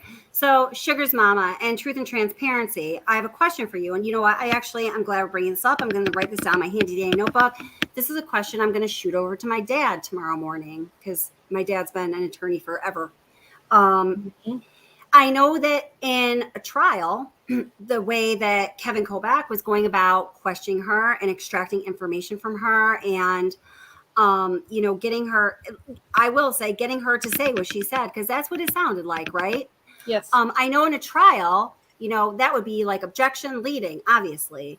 But in the context of an interview or interrogation, and anaphylaxis, I don't know if you would know this, would there be a difference if it were an interview versus an interrogation? Because, they make it very clear that this is an interview, that she is a witness and nothing more, right?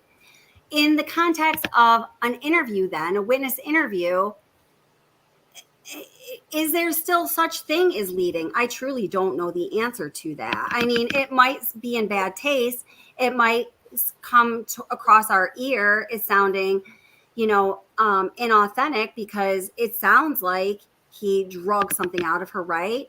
But I guess legally speaking, is there, Yeah, Shalana says this is 2 days old, I believe, as in she talked to him before. Right, which we know. Yeah. Yeah. Mm-hmm. Yeah. Totally. Let's see. He says, what does he say? We talked. No, there isn't such a thing, to be honest. Yeah, I did. But still, there is, even if there is not like hardline protocol or law or rule or regulation about something that in a trial would be leading, if that doesn't exist when you're doing a witness interview, there still is, the integrity of the information, the integrity of the recording, the integrity of the statement, and how it comes across to a person. It just is what it is. It might not be illegal. It might not be breaking any rules, but it's just not the way you'd really want it to be, I guess is what I'm saying. I don't know. And Anaphylaxis said, no, there's no difference really. And the question I asked her is there a difference if it's a witness interview or a suspect interrogation, in the police station, like what's going on here? Is there a difference in rules and whatever? And Anaphylaxis says, no, there's no difference really. It's just how people think of it. Okay, yeah, that makes good sense. Mm-hmm. So now, and then Anaphylaxis goes on to say, it's better to let them tell the story first, and that you would follow up with questions. Sure, that's right. Yeah. And so I think that, at some point during this interview, Kobach says to her, well, we didn't know yesterday what we know now, and that's why we have to have this video.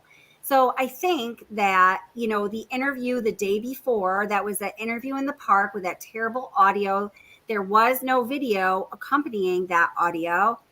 And so what I interpret that to mean is, now that we know for sure that we are dealing with a triple plus homicide, we need to make your statement more formal and on the record. That is why we now need to do it here in the station on camera, right? Yeah. Does anyone disagree with that? No. Mm-mm. Okay. So now I just want to listen to the last couple words that she said here again. I'm not going to go back very far at all, but here, this should do it. He lied to me. It just hurt. Like, I had never felt like he'd ever lied to me before. And it was a big lie. I mean, Right. Telling somebody that you're in the midst of a divorce and then you have a wife that has a 15-week-old baby on the way is a huge, huge thing. And I was very taken back, and it was hurt. And so at that point, I just, Good night, Mama. Thank you. Deleted it. I had a Okay. So my question is, was she truly very taken back, like she says right there? Okay. So now we took much more time than I even intended to establish her habit of Googling, anything about her muse here. So Lana says 15-week-old is very interesting to me. It is to me too. I always notice that, and I don't know what to make of it. It's interesting. It's different. it's like from a verbal analysis perspective, there's something to it, but I don't know what that is. I'll be honest about that. I don't know. Oh, huh. Okay. Well, hey, look. So Lana says, how would she know the weeks? Like how many weeks pregnant? Was that in the news at that time? I don't know the answer to that. I'm going to write that down in my handy dandy notebook as well. Handy dandy notebook, for those that don't know, means requires follow-up. Yeah. So then Lana just says, who would say 15 weeks unless you know it's 15 weeks? And I totally agree with that. Yeah. So now let's go to this. So this is what, now we know that, I almost just said Lana, NK Googled Shanann Watts, Chris Watts, Ronnie Watts, 2825 Saratoga Trail on August 11th. Well, at least it appears in Discovery that way. We can surmise, given everything that we've been talking about during this live stream, that Kevin Kovac said there was 153 pages of search results of NK's Google searches. We believe there's probably even more than that. We know that there was a lot. We know that only so much of that, a very small amount, ended up in Discovery. Most of it did not make Discovery. So this is what I think it's fair to say that we can certainly reasonably surmise that she was Googling Shanann Watts all along. There's everything that I can offer you to support that statement. I think I've given you, but I mean, in my mind, there's no doubt that she was cyber stalking this couple for a long time, and certainly during the course of the relationship. So guys, this is some of the stuff she would have been seeing.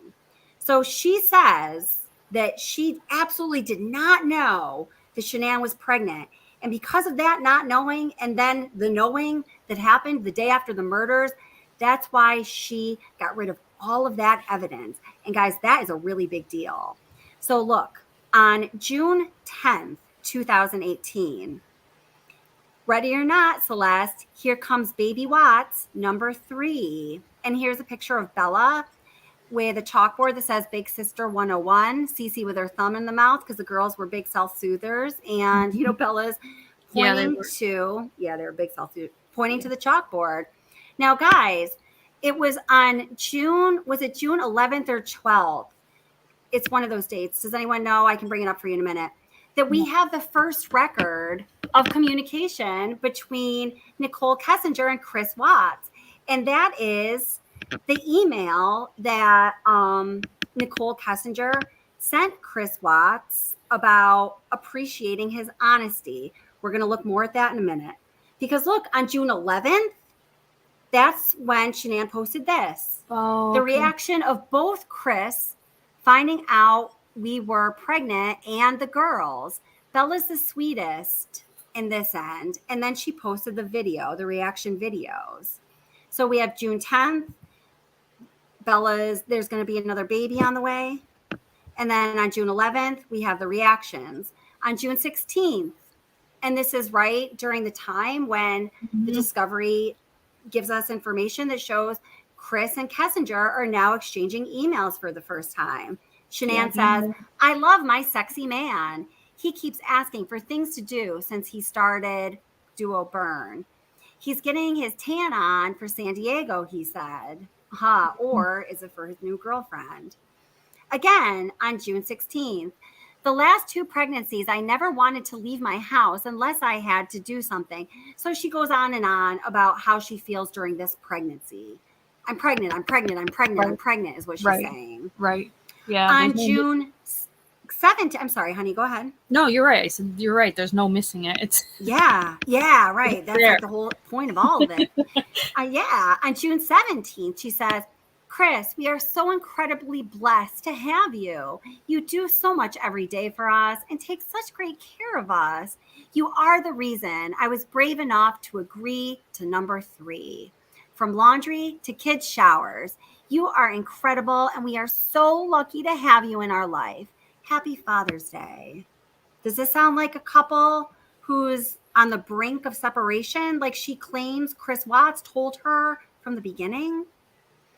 On June 17th, he loves one of the shirts the girls and I made for him. Thank you, Alicia, Hot Off the Press, LLC. Says, I'm a proud dad to awesome daughters who love the Steelers. And now this is a kind of a weird one. It says, yep, that's Bella with the boys. And apparently she's got a bare butt, which is strange. Oh, God, it is. Or maybe it's just a skirt. I don't know. Maybe it's a skirt. I hope it's a skirt. I don't know, but oh goodness. We don't know. Yeah. And then again on the 17th, Shanann Watts, and that's just, her father and the father of her children. Again, there's, only signs of wonderful relationship here. On June 18th. Now, do you notice if you were to compare the part of time that I'm showing you right now is to like a couple weeks and a month, a couple months before, she's posting about how happy her family is, fast and furious right now, almost as though she had a sense or a knowing that something was going on. Yes. So now on the 18th, she says, in less than 4 days, Chris and I will be chilling on the beach somewhere in San Diego. Much needed vacation before our trip to North Carolina. Hashtag lifestyle getaway. Hashtag paid for by Lavelle. Hashtag vacation. Hashtag San Diego. June 18th, again, San Diego trip. June 19th, Chris is hiding in the field from tornadoes. Will miss the first ultrasound, bringing Bella in his place. She's excited. So why was he really not at that ultrasound? June 19th. Oh, look. I love Chris. He's the best dad us girls could ask for. Here's an ultrasound because she's pregnant. Look, there's another picture of her ultrasound. I wonder why. Does she have a kidney stone? Probably not a kidney stone. She's pregnant. June 20th. So much to do today, but I'm first going to savor my candy mix, blah, blah, blah. Now, listen. Grocery shop for kids and dad for weekend. Pack my clothes for 6 weeks in North Carolina. Pack for Chris and I, San Diego. Now, guys, I want you to notice that and this is a bad idea, just as a public service announcement. Do not announce your plans to travel away from home on social media, okay? Because there might be crazy taquito stalkers like Nichol Kessinger. There might be people looking to break into your home, okay?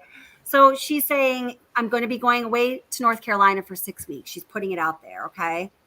Here, doctor visit for Princess and grabbing shot records so we can take them on an airplane next week. And this one says, steaks and cheddar panini, just what Baby Watts ordered. So good. June 22nd. Thanks, Dad, for flying in and watching our girls for us. They are so excited to have you here. Have a great time. Now, okay. Oh, look, June 22nd. Our 6th paid-for vacation from Lavelle in 2 years. We love traveling the world. Our lifestyle getaways are not convention. It's straight vacation, and we are free to do anything we want. We have one cocktail party with music, food, and drinks. So excited to visit San Diego for the first time. June 23rd, travel. It's my love and hobby. Da, da, da, da. So now she goes on to all of the places that they travel to. Day 3 in San Diego was amazing so far. Beautiful weather and amazing friends. Now, Kessinger knew that he was going to San Diego because they talked about it. It's in their communication, okay? So now on the 26th, just landed in Denver, going home, take nap, pack for 6 weeks, and be back here in 12 hours. So she's letting all of the world, including Nichol Kessinger, know that in 12 hours, I'm going to be back at this airport to leave for 6 weeks. Now, July 2nd, traveling without the kids is crazy. Da da da da. She talks about being pregnant here. July 3rd, the day before she has her fight with Chris Watts on the 4th, when he misses 10 calls from her in the morning, when he wakes up in Nichol Kessinger's bed and she freaks out and he runs home. So he's not away from home when she calls him again. She says, I'm surviving this humidity, bugs the size of birds, and the hustle with kids and family. We have been going nonstop for over a week. Lots of new thrivers. And I'm 9.5 weeks preggo. I'm truly grateful for the mood support and patience I get from from Thrive. So to Lana's point, if the news did not tell Nichol Kessinger exactly how pregnant Shanann Watts was, Shanann Watts was telling her and the rest of the world through her Facebook post, which, hey, there's nothing wrong with that. She did not necessarily know that Nichol Kessinger was perving around her Facebook looking to see what was going on in her life. Oh, look, July 11th, first trimester or not, it's hot. July 14th, this is the day when Watts and Kessinger went to the Mustang Museum. They went back to the Watts home. Dieter strong-armed her into going upstairs. She saw a picture of Shanann and one of the girls, came downstairs, started pouting. They had a fight. This is the day when Nichol Kessinger ultimately told Chris Watts she wants to give him his first son. Shanann posts on that day, bought baby Watts' first outfit. On July 16th, it's bow time. Sorry, Chris, baby wanted it. July 18th, every day, Bella, Mommy, when is my sister coming out of your belly? Me, after your and my birthday. Bella, that's too long. July 18th, rubbing her baby, she says. Oh, whatever day this is, it's right in that sequence. First trimester, as big as an olive, 12 weeks.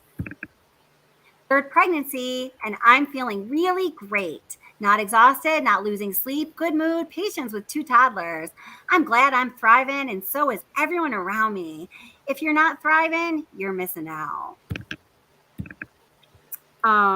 So, yep. And so now she's talking about flying home. Here's pictures of the family on August 3rd in Myrtle Beach. Chris is there in the background, likely texting Nichol Kessinger. Here's pictures of Chris and the family in Myrtle Beach. Here's, so, okay, guys. So the point is, the pictures and posts that I just showed you span from June 11th to August 6th. During that time period, Shanann Watts was posting fast and furious about her excitement and just information about her being pregnant, right? Mm-hmm. So I'm going to take a pause here to go find something. Little Miss Rose, sweetheart, do you want to see if you can pick up some comments or questions? If you have a question, guys, please type it in all caps or something that will allow us to see it. Yeah, I saw that. So Holly S says, AD, Armchair Detective, guys, is on his Blue channel, did an amazing video about NK possibly being with the girls and doing craft. I agree. It was a great video. I suggest everyone go watch it. Yeah. It's good. Yeah, I watched it. It was very good. Kind of shocking. A little shocking.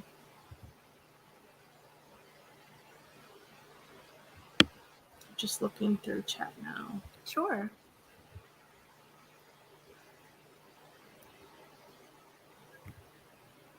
Hurt Locker 66, the nerve of her even being in that house. Yeah, it's right. It's hard. That's a hard one. I agree with you all the way, Hurt Locker. Mm.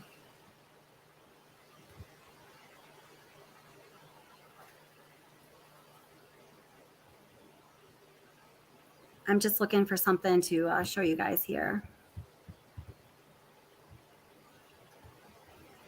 Bring your questions. If you got questions or comments you want read or answered or attempted to answer, please pop them up right now. It'll be a really good time.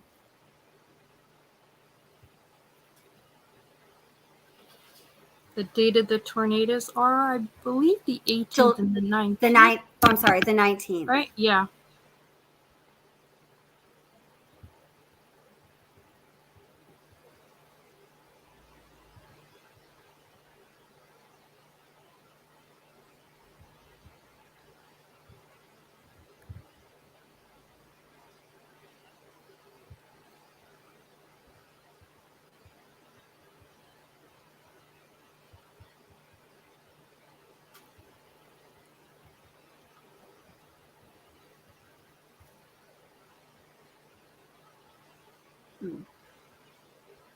All right.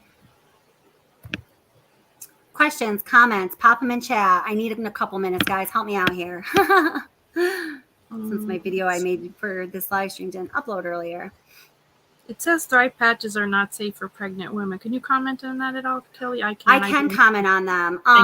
Yeah. So yes, that's correct. That's just correct. I've shared with you guys, I did 30 days of the whole Thrive thing and effort and research for this case. I just wanted to see, how it would affect a person in general.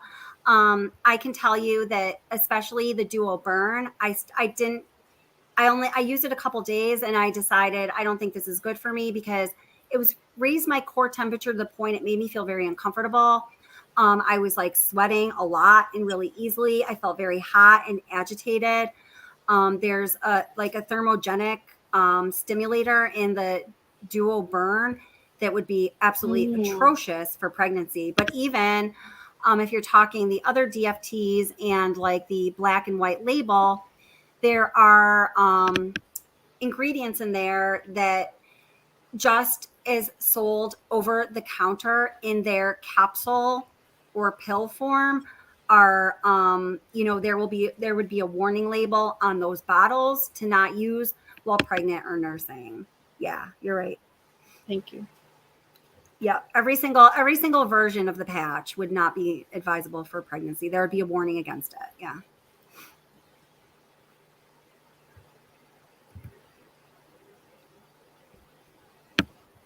Let's see here.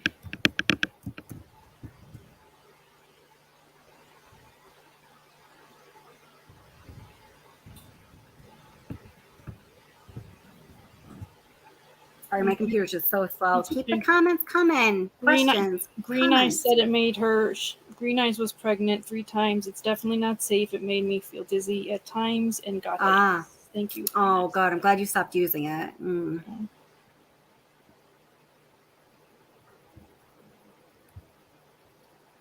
Let's see. So, okay.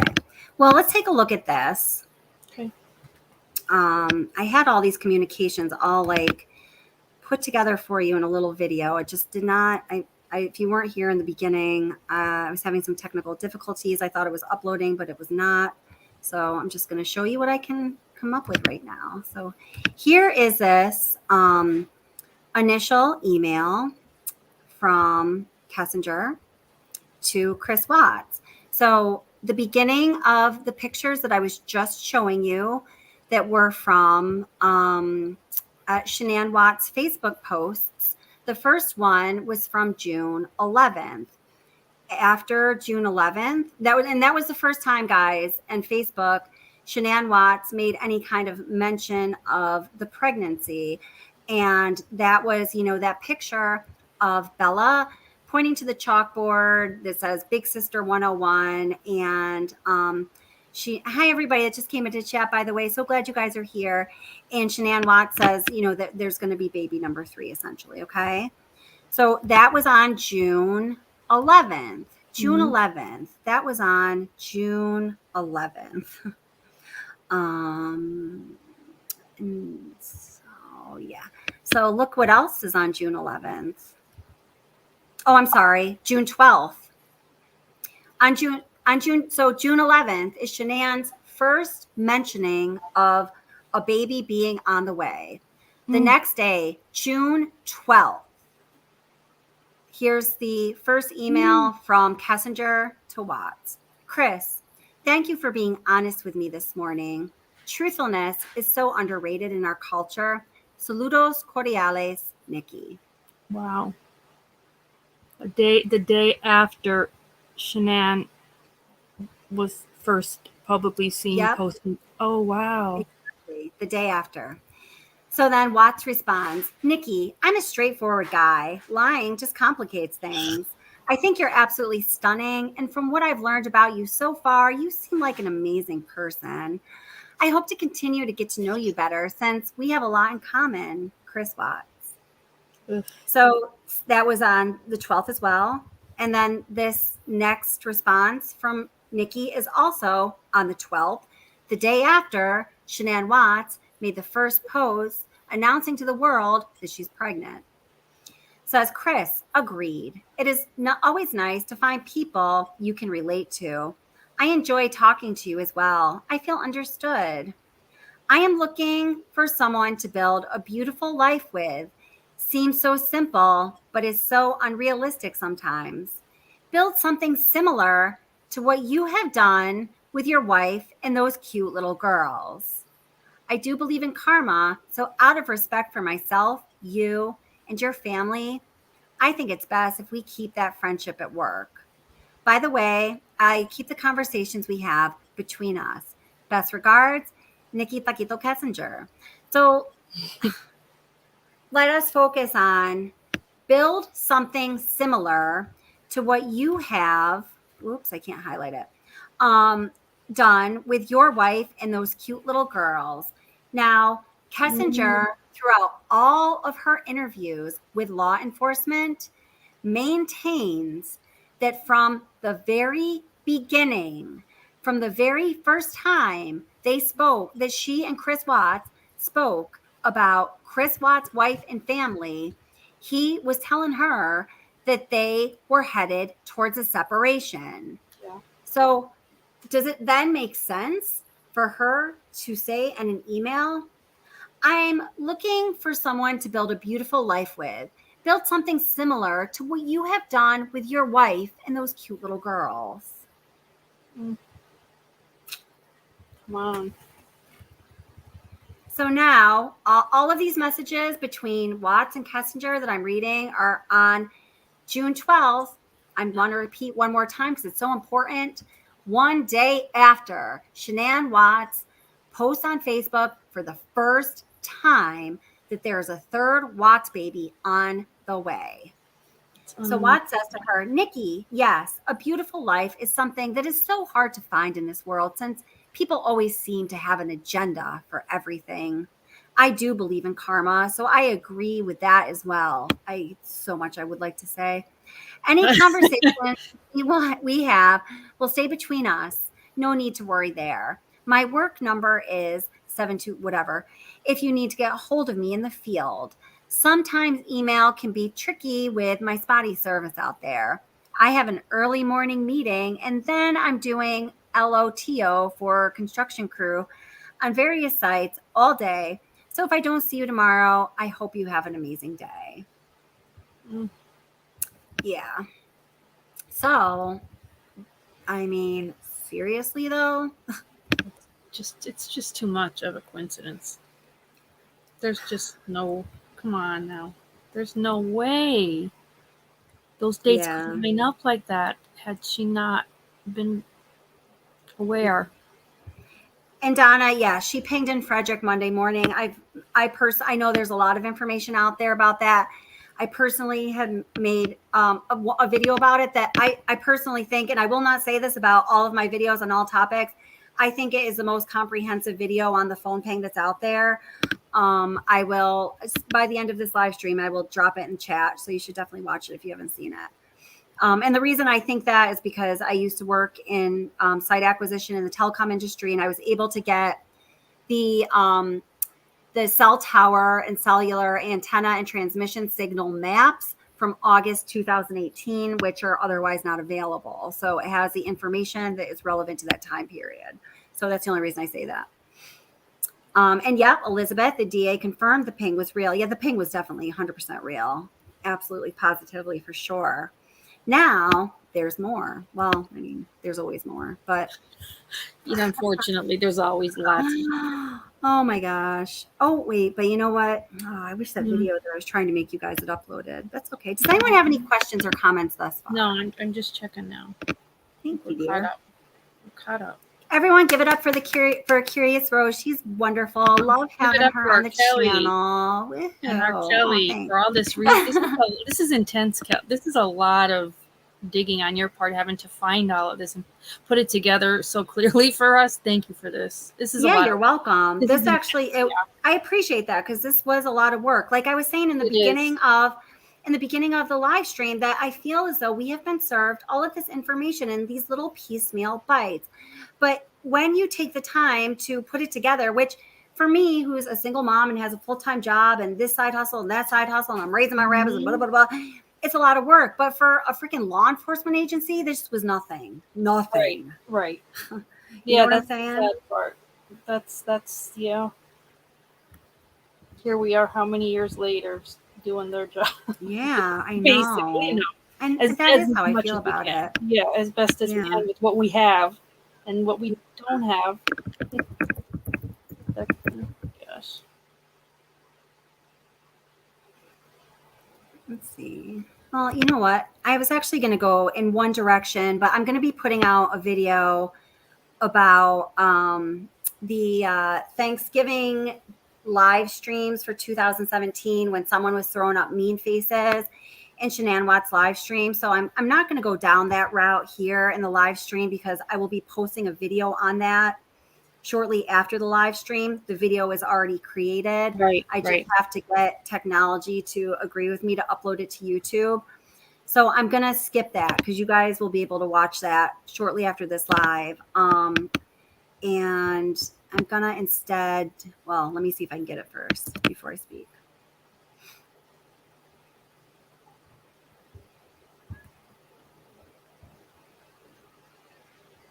Oh, so there's that. Questions, comments, go ahead and throw them up in chat. We'll try to grab them. And if you don't have them, that's okay. I know this is a lot of information, as Curious Rose just very correctly said. Yes, it is. John said, since the ping is so important, what did law enforcement inquire? About what, John? The ping? What did they what? Inquire about. He said, since the ping is so important, what did law enforcement inquire? Oh, I'm not sure what you mean, honey. Can you expand on that? Thank you, Rosie. Yeah, John, I'm not sure what you meant by that, but I don't want you to think we're not. Yeah, I'd love to give. Yeah. Exactly. I'd love to give it attention. I'm just not sure. Right. Just not sure. We would never ignore our step-headed, our special step-headed or red-headed stepchild. There you go. No offense to anyone with red hair out there. We love John. Do know that. We love John. John has a different opinion than a lot of people who frequent this channel do. So also know that sometimes if you have a little run-in with John, you take our little sweetheart with a grain of salt. Right. If you don't He's like our little taquito numero dos. Yes. Ara said he's asking what is the point in the ping because she wasn't convinced or convicted or accused of anything. If they had thought it was a big deal, then they would have done something. So that's, I guess, John's point. Okay, here he is. What did law enforcement ask NK about the ping? Thank you, ladies. Love you. We love you too, John. Yes. Yeah. See, I guess we just disagree on that. I think that they either failed in thoroughly questioning her about it, or I think that they wish it was swept under the rug and they really don't want people like us talking about it. That's my opinion on that. Yeah, I think that too. We love our redheads. Green. I said, I'm a redhead. I said, we love our red hair and green eyes. That's such a beautiful combination. It is. Yeah. Let's see.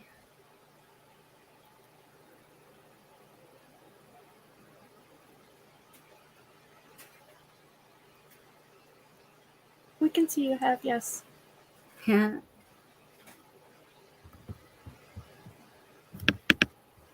Okay, hold it. Trying to John's a ginger. They don't have souls.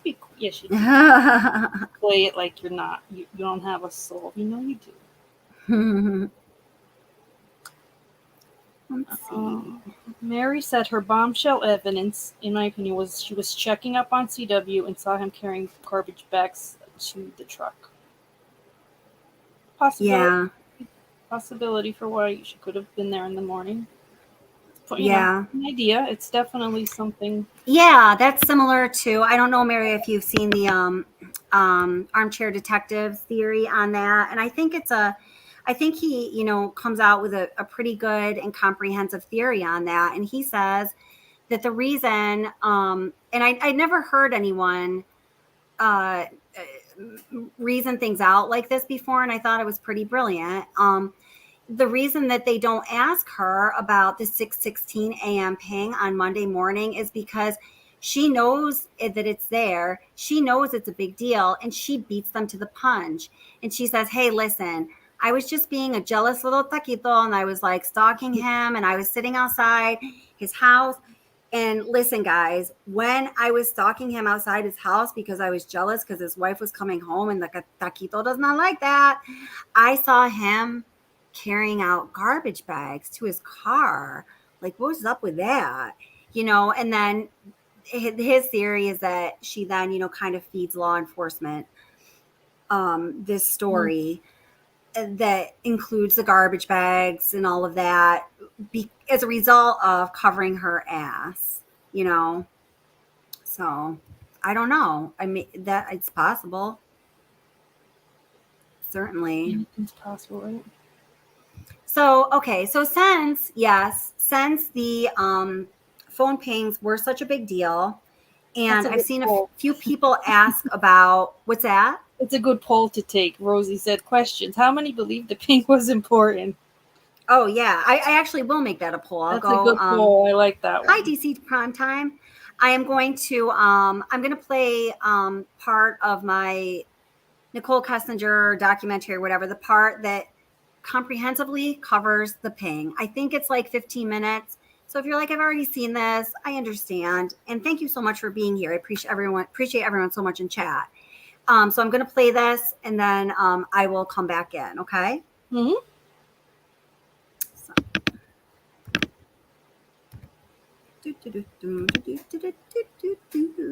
Okay. So again, the reason I think that this is the most accurate information you can get out there is due to the coworkers that I had in site acquisition for telecom that have access to information. I was able to get the cell phone tower and antenna transmission records for August 2018. So this information is all relevant to the time period when that ping actually happened. So only the best for my viewers. Right. All right.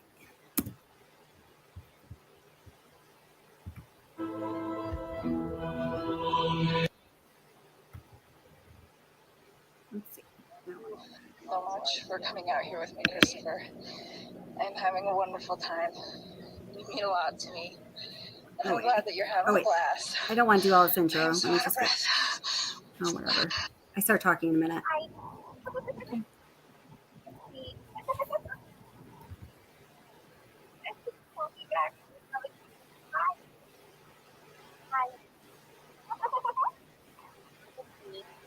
miss your face. I was just calling to say hi.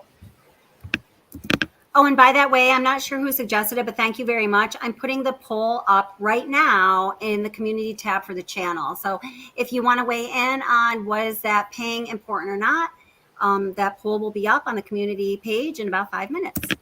That was a question, Rosie, I had, but I thought it would be a good poll. Oh, yeah. Thank you. Thank Rose. you for that question, Rose. I just think it's a good poll. I'd like to see what people think. 401k, and he was like, we're going to know. I was like, yeah, 401k, and he was like, yeah. And I mean, the reason I ask him this is because if I get in a relationship with somebody, I want to know like what kind of baggage that they have. I think that's important. If I walk into a situation where I'm like, hey, I have good credit and I have all these things and I have all these things and I have all these things, and I have all these things that I can't tell you like the exact words of the exact conversation at the exact time and place, because it's like we had a lot of conversations. I mean, we talked every single day. So it's like I'm trying to help you guys with the stuff, like the stuff that's more current. I can give you guys a lot more like detail and exact times. When you're asking me about something that happened 6 weeks ago and exactly what was said, it's like, I mean, I'm sure I can give you a general idea, but to be honest with you, like in one of the renditions of Discovery that Weld County released to those who requested the Discovery file, Nichol Kessinger's phone records from July 13th to August 13th appeared in the Discovery. It was only a couple months later that we found those who requested the Discovery file got a rendition of the Discovery file that no longer included those phone records from July 13th to August 13th, which really, those are the relevant phone records that anyone would want to see when parsing through this case.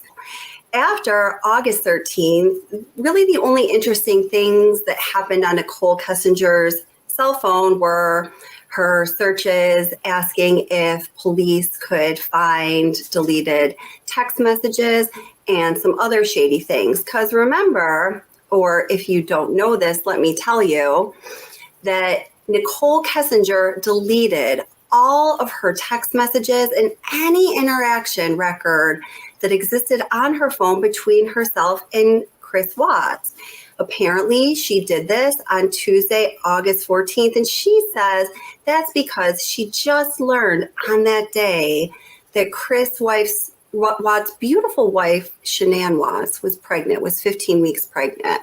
Now, that comes into major question, but that's a whole different topic, a whole different ballgame, and I've covered that in other videos and just might have to cover it again. So as we do look at the phone records from July 13th to August 13th, we see that Nichol Kessinger's phone pinged in Frederick, Colorado, a total of, 3 times in that time period. We also have a record that her phone pinged in Frederick, Colorado on July 4th, which I'm just going to set that to the side for now because it's not within that July 13th to August 13th timeframe I'm talking about. But she and Chris Watts both acknowledged that she was in Frederick, Colorado on July 4th. So when we're looking at the 3 Frederick, Colorado pings in that July 13th to August 13th timeframe, one was on July 14th. And this is also a day that Chris Watts and Nichol Kessinger both agree that she was in Frederick, Colorado. Now, in my opinion, July 14th was an absolutely pivotal day in this case, and I believe this is the day when Chris Watts started putting the plan into motion. This was the day when, after one of their outings, I believe they went to the Mustang Museum, they went back to Chris Watts' house, and on this day, Nichol Kessinger claims that the dog Dieter strong-armed her into going upstairs where she saw a picture of Shanann and one of the girls. And she claims on that day, she started questioning Chris as to why he's not staying with his wife. She even went so far as to assert that she encouraged him, starting on this day, to stay with his wife. Now, one of my favorite comments that people leave on my channel said no side piece ever. I really do agree with that. The other time, or the second time of the third, when we're talking about the pings on Nichol Kessinger's cell phone in Frederick, Colorado, from July 13th to August 13th, is on July 18th. Now, this ping was actually initiated from Chris Watts' phone. He was also in Frederick, Colorado on that day, and he was calling Nichol Kessinger. I think she was kind of like, hanging around there. There was some story told about getting touch-up paint for her car that was perhaps picked up on that day. So of all of the pings from Nichol Kessinger's cell phone from July 14th to August 13th, the third time that she pinged in Frederick, Colorado was on the morning of August 13th at 6:16 a.m. This is a critical time because this would be right around the time, a little bit after the time that Chris Watts left his driveway after we saw, based on the security camera footage from neighbor Nate's security camera, that he had been packing his car for about half an hour, and then he took off heading to Survey 319, where later that week, the bodies of his beautiful wife, Shanann, 15 weeks pregnant, his daughter, Bella, and his daughter, Cece, were found. Now, these pings happened. They were real. This issue has been put to rest, and I'm showing you the evidence right here on this video. So guys, please, please take a look at everything that is available. Think for yourself, and don't ever just believe one source when it comes to critical information regarding this case or any other. You always have to ask yourself, who has an agenda And what exactly is that agenda? You know what I'm saying? In case you still have any doubt regarding the phone ping, I'm going to break it down a little more for you to show you exactly why Nichol Kessinger's phone ping in Frederick, Colorado at 6:16 on August 13th means that she was right near 2825 Saratoga Trail, the residence of the Watts family. Okay, so here we have Saratoga Trail. Then we have where the Frederick Tower was. These two locations are very close. Now, guys, I want you to know that I was able to get the record and maps of the towers at the time of this tragedy in August 13th, 2018. And the towers that I have depicted on my visuals are towers that service Verizon, which was a carrier Kessinger was using. Okay, so down here where the little red marker is, that's Kessinger's residence. So her route to work up in Platteville is as shown over to the right, up to Platteville, takes a total of 33 minutes. You'll see right about in the middle of that map, you'll see Frederick, okay? Now what we're doing, guys, is we're zooming in to this full route, 33-minute route map, okay? All right, so here it is. So you see next to this highway here, I have all these pictures of super cool Kessinger at the sand dunes. So that's just indicating that's her route going, you know, from the bottom of the screen upwards. Now you see over to the right, there's 1, 2, 3 towers with the pink arrows pointed towards them. Each of these 3 towers service Verizon, and they have bandwidths that are strong enough for sure to be favorable to pick up a signal of somebody traveling on this highway. The bandwidth probably is such for the highway traffic. Now you see the red arrow, the large red arrow here points to the tower that she pinged off of, okay? So just imagine Kessinger traveling along this highway that's highlighted in green right next to her picture. Just look at the distance of a car traveling on that highway, the distance from that car to the Frederick Tower or that car to any one of the towers to the right. The distance of the towers on the right is a lot less with a strong enough bandwidth than the distance of somebody traveling on that highway to the Frederick Tower. So what this tells me, really beyond a shadow of a doubt, is that she was right in the vicinity of 2825 Saratoga Trail. So now let's move on to the 111-minute phone call and NK's personal timeline from that Sunday night, August 12th, into the morning of August 13th and into later that day, Monday, August 13th. So, you know, as I looked through all of Kessinger's phone bills, her phone bill from the dates of July 14th through August 13th, you know, what I did was I looked at the longest call on each of these, you know, pages of her phone bill. So I just want to note that the 111-minute phone call was really out of character for their conversations. This wasn't their normal pattern of talking to each other. So I went through and I looked at the longest phone call that NK held on each of these pages and the longest phone call that she had with Watts on each of these pages. And we find that, other than the 111-minute phone call, guys, the next 3 longest calls lasted 51 minutes, 52 minutes, and 54 minutes, respectively.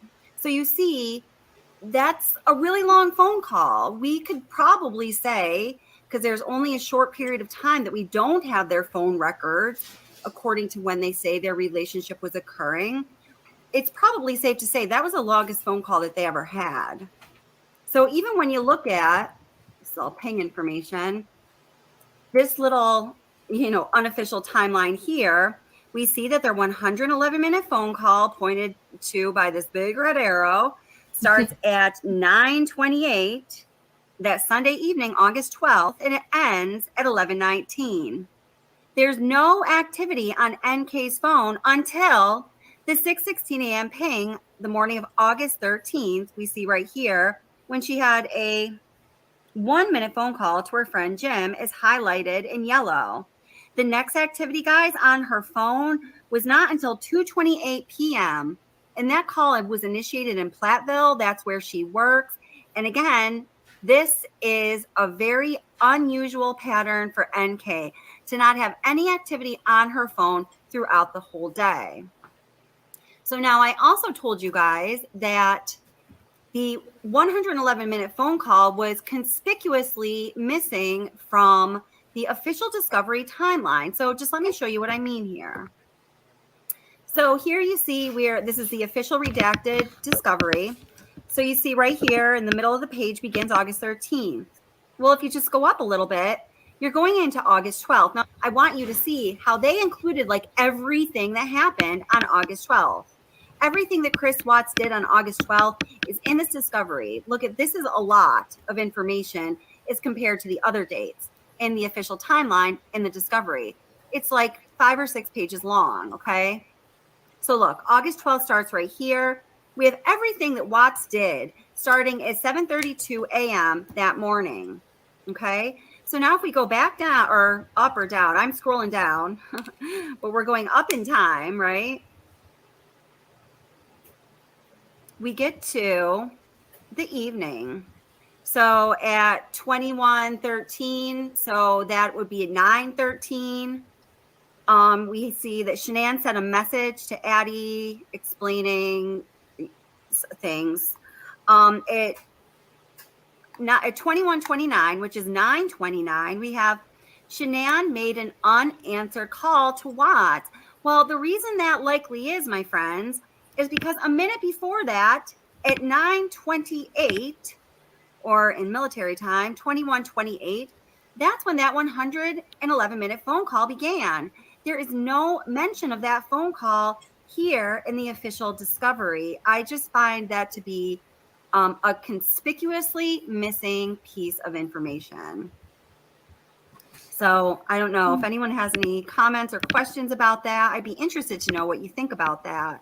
I mean, every piece of it. Okay, so I think that anything else I'm going to say there, I probably already said here today. So I mean, that blows my mind, guys, that it wasn't until, I don't know when I realized that, or one of you brought to, I don't even know how it came about in my mind that the 111-minute phone conversation was not in discovery, but all these other very insignificant communications around that time were. I think that's such a big deal. I don't know if Pride or Honesty is here. I haven't seen him. He's a moderator for this channel and a friend of mine. But the way he says it is better, is more eloquent than I can say it, I'm sure. But he calls on us to pay attention to what is in discovery and what is not in discovery, and to notice that both are important. So that which is included has significance, and that which clearly has been omitted, particularly intentionally has been omitted, that's also very important, right? So yeah. Oh goodness. So guys, I mean, just during the course of the information that we've covered during this live stream, like, oh my gosh, it's so much. I just don't understand how this is. So Ara says, I think the detectives were more concerned with the phone calls Monday night, and she's throwing that to us, Rose, because of the alleged 3-way call with officers. I think they were concerned about that too. Do you mean the phone call when the officer tried to call Chris? And yeah, so yeah, I think they were concerned with that too, because that would be like a breach of information, right? I mean, we see him on camera how frustrated he was getting with them. You know, kept hanging up. It was just, and so I'm sure when they had all their info together to see that he was really also on the phone with her would be. Yeah. That'd be a Yeah. So for those of you that don't know, hold on, I've just got to oh, there you are. Okay, cool. For those of you that do not know, it was in the wee hours of the morning. I'm not sure exactly when. I feel like it was around 2 or 3. It was around 2 a.m., I believe. I may be a little off on that. An officer from the Frederick Police Station was trying to get a hold of Chris Watts. And what happened was he was asking, like, for Bella and Celeste, weight and height. Do they have any distinguishing marks? Now, I think it's sort of a weird thing to call and ask about at 2 a.m., even though, I mean, it is his family who's missing. I think you would want to assume that he is not sleeping well, although we found out he was sleeping just fine when he wanted to. I feel like the officers were actually calling him then to get, a ping on his phone to prove exactly where he was and to see what was going on. I think it was one of their ways of trying to keep track of him, but that's just my guess on that. But anyway, the officer is trying to call him. Watts doesn't answer. He tries to call again. Watts doesn't answer. So, he's obviously getting frustrated, like, WTF, like, what's going on? Like, why is this guy not answering the phone call? Hello, we are the authorities and his family is missing. Or it looks like an answer, like as if maybe Chris was trying to answer and it was immediately dropping. Like, there you go. There was more. The rest of it. Yeah, there was just more to it when you watch that police officer, repeatedly call back the number. It's because it's not like he's just getting Chris's voicemail. Clearly, it's the phone is being picked up but then hung up pretty swiftly. But nonetheless, you're able to say, okay, wait, it's not going to his voicemail. This phone is being picked up and then dropped off. If a man is really missing his wife and 2 children, would you not be answering the phone halfway through the first ring? That's right, Rose. Thank you. That's important. Yeah. Whatever was happening, I'm trying to see if I can bring that up. But whatever was happening, it was clear to them that he was like intentionally ignoring their phone call. Which, I mean, that's very alarming. Yeah. Yeah. Oh my goodness. It's just crazy. That's a frustrating one to watch. Yeah, it is. It's just crazy shit all over the place. Oh my God. How could you not be, like, your phone would be on top of you? You would be dying for it to ring. Yeah, that's right. Absolutely. Oh, let's see. I'm trying to see if I have somewhere I have all of the body cam footage. I'm trying to see if I can find that real quick. If not, we'll just have to look at another time. But it's definitely interesting. It's quick, but it sheds light. It's not to what Chris was worried about. It sure does. Now, also, while you guys, in chat, let me know post it in chat if there's anything, any topic, because we covered a lot of things during this live stream. There are a lot of different areas, for which legitimate questions have been and can be raised that really deserve answers. Now, we did cover a lot. So if there are any topics that we went over that you feel you would like for us to go in more in depth, go ahead and pop that in chat and I'll write it in my handy dandy little notebook, which means it will be followed up on someday. Hopefully sooner than later. Oh my goodness. I don't know, guys. Here's the thing. I've been following this case since, I heard about this case, it was on my mind very much. For some reason, I was so troubled by it. It took me personally a few months to come back to it, which was really strange for me because I've always been really into true crime. And if a case, kind of catches my attention, I usually dive right into it. But there was something about this case that I personally just found to be so disturbing. I had to put it down for a little bit. So, but when I did come back to it, which was, a few months after it happened, maybe 6 months after it happened, I had been, following this case, looking into it just the way I would with any other case. This is actually how I came to find this whole true crime segment on YouTube. I was actually following the case through Facebook groups. And eventually I realized, all of the links that I'm clicking, they go to this thing called YouTube, and I was really completely illiterate, ignorant when it came to YouTube. Right. Anyway, But still, so then I before I started my channel a little over a year ago, I was on my own doing deep dives into this case. I was watching the channels that I could find that were doing so. I was always disappointed when ones would stop covering the material, probably because they were intimidated the way that many people are. And I hope y'all find the courage to come back because you're all wonderful, but Yes. or maybe it's not for you and that's okay too. You know, if it's not what's up for you now, that's cool. But you know, and then I was doing my own deep dives, and then I started my channel, and I was doing even more deep dives in a more focused manner. And then I was, you know, recording what I found, and I was putting it out there, and then I would pick it back up. And now I'm still doing that. And every time I revisit something, I'm like, man, maybe I'm about to start beating a dead horse. I can't believe I'm not going to find anything more. I'm telling you, every time, I'm like, oh my God, how did I not see this before? And then, you know, I think, am I just crazy? Am I just trying to find crap here now? And then, you know, I'll talk to, you know, Curious Rose or one of the moderators or something about it, and they'll have the same reaction I did. And then I'll put it out there and you guys all have the same reaction. It's just crazy. It blows my mind. It does. She had asked earlier, because I know she's asked me this before, what are our thoughts like on where do we think the dogs were? Did they go on all these trips with NK and Chris? Like, did Duke the dogs? Yeah. Like, do you think they were both leaving their dogs home? I do. I think Dieter was just ignored. I mean, you know, and I think that NK would have been like taking pictures of them and stuff if they were. Yeah, I think Dieter was just being ignored. I think Dieter was, God love his precious little soul, but he was only an only dog. I know I've owned dachshunds before, like when I was young, like my mom and my aunt, her sister, it was just the two of them when they were growing up. The family dog was always dachshunds. That's the only kind of dog they would have as pets. So when I was very young, you know, my mom still, we had a lot of dachshunds. So I grew up having dachshunds, and they are, they're not, what I have found is if they aren't already bonded with an animal, they're not the friendliest with other animals. And certainly a dachshund who's been an only child for a while, this is just purely my opinion. I don't see that dog getting along with NK's pit bull. I just don't. Yeah.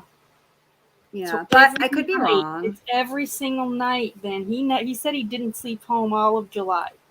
That poor little Dieter was completely neglected. I know. See, I hate. That's why I hate talking about this one. I know. I remember now. It puts me in a bad place. I know. But Dieter, everybody do know that Dieter went to Shanann's brother, and Shanann's brother has posted pictures of him. He has had a wonderful life. Dieter has lived his old age out like a king. Yeah. So everybody do know there's a happy ending for Dieter. Aussie Girl Jen says, Dieter would have barked his brains out and not stopped when the wellness check was happening. Yeah, that is weird, isn't it? I know. Yeah, I think that too. She had it was a boxer. Era said, not a pit bull. Oh, a boxer. I'm sorry. You're right. Yeah, boxer. That's what. Yeah. Friendlier than, but that doesn't matter. Boxers are so high energy, though. I think Dieter would have been like, I ain't got nothing to do with you, boy. Later. Oh, Dieter, I know, but it's like he's in his third house. I know, but he's in it. It makes me nuts. I know. It's hard, but let's focus on Dieter. Dieter. I know. Frankie Ruzick has treated Dieter very well. It's obvious he is well nourished and gives a lot of love and attention. Yeah. So let's just remember, over the last few years, 3.5 years, he's had a very, very, very good life. So that's what I know. It's hard for me to think of too. So it sucks just because you wonder what the little guy is thinking. Is he wondering like where are the little ones? You know? Yeah, I know. Goodness gracious. I know. So Keschik was saying to App Black Cadillac, this is the only part of this conversation I picked up. Sorry, I'm trying to change the subject for Dieter because it literally makes me want to cry. I know. I did talking about Dieter. I love Dieter. I do. I just love him. I know. So Keschik says, I think she was involved, and because she gave law enforcement the bombshell evidence, that's why everything is hidden, in my opinion. Yeah, I think that's very, I think what you just said, I do think that's very possible. Thank you so much for posting the poll, Ari. You're awesome. Thank you so much. Yeah. So, All right. So let's drop the link over to your channel, A Curious Rose, in the chat. And well, I'm guys, wondering, I know that they're really interested in still talking about the Watts, and I'm not. Like, no, I am. I mean, just not on my channel.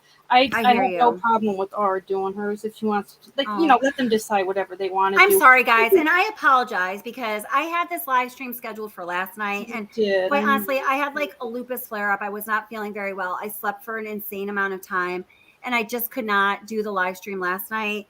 So then A Curious Rose was going to do her, the things on her channel that she does tonight. And I asked her if I could move it over to tonight. So I'm sorry about that, guys. I didn't mean to be a jerk by doing that, but I apologize if it inconvenienced the way anyone wanted to do things. Once you said you didn't feel good last night, and you were going to figure out today, I didn't even, I don't worry about mine. Yeah, I'm sorry. I'm sorry about that. I don't need to be like that. You can't help it. Hey, yeah, that I couldn't help. You're right. You don't, feel up to par. Yeah. And Ara is saying to you, she's saying, no. I want to hang with you. To you, Curious Rose. I know. No, it's okay. I know Molson, like we were, there's good questions people are bringing up. I feel like if, maybe if we don't talk about it now, you're going to forget these certain little things that were like, yeah, I saw you in Molson, and they're like good points, and I didn't write them down because I'm thinking, okay, let's just talk about it at Ara's. So. Well, I think Ara's just said no after party, and Utter Nutter just dropped your link. So, A Curious Rose, if you don't want people to come over, speak now. No, if not, as long as Ara said I've had too much beer. Yeah, so Ara says she cannot. Yeah, Ara can't do it. So all right, I'll do it then. That's fine. You want to do it? Yeah, absolutely. You're gonna drop Are you gonna drop the video right now, Kelly, that you have prepared?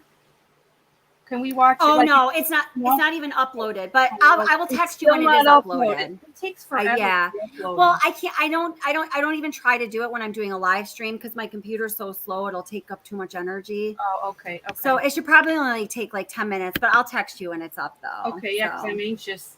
Well, you should check the email then, because. Yeah. Oh yeah. And then I'll check my email and see if Lana does. I hope she does send it. So she said she was, so I'm interested in that. So I know. I am too. You definitely need to.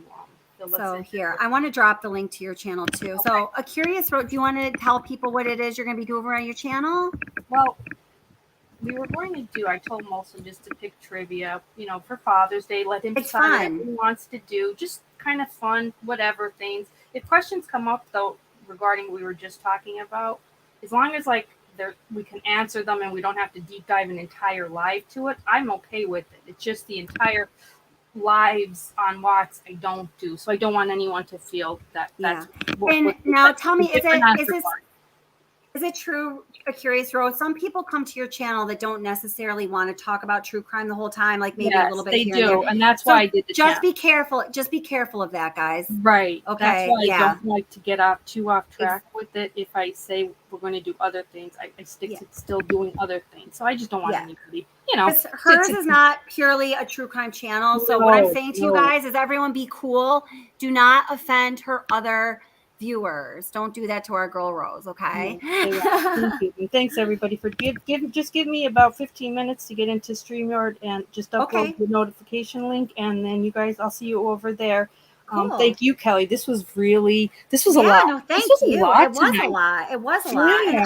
It was a lot. I'm going to be coming over to your live in a little bit. Okay, I'm going to try to get that video uploaded. I'm going to get something to eat. I keep dropping A Curious Rose's channel's link into the chat. All right. Thanks so much. Thank you A Curious Rose. It's Thank you. I'll see you over in my channel. I'll see everyone in a little bit over on my channel. I'm going to go over now and just get it uploaded. Thank you all. Great night. Thank you. Okay. And then thank you.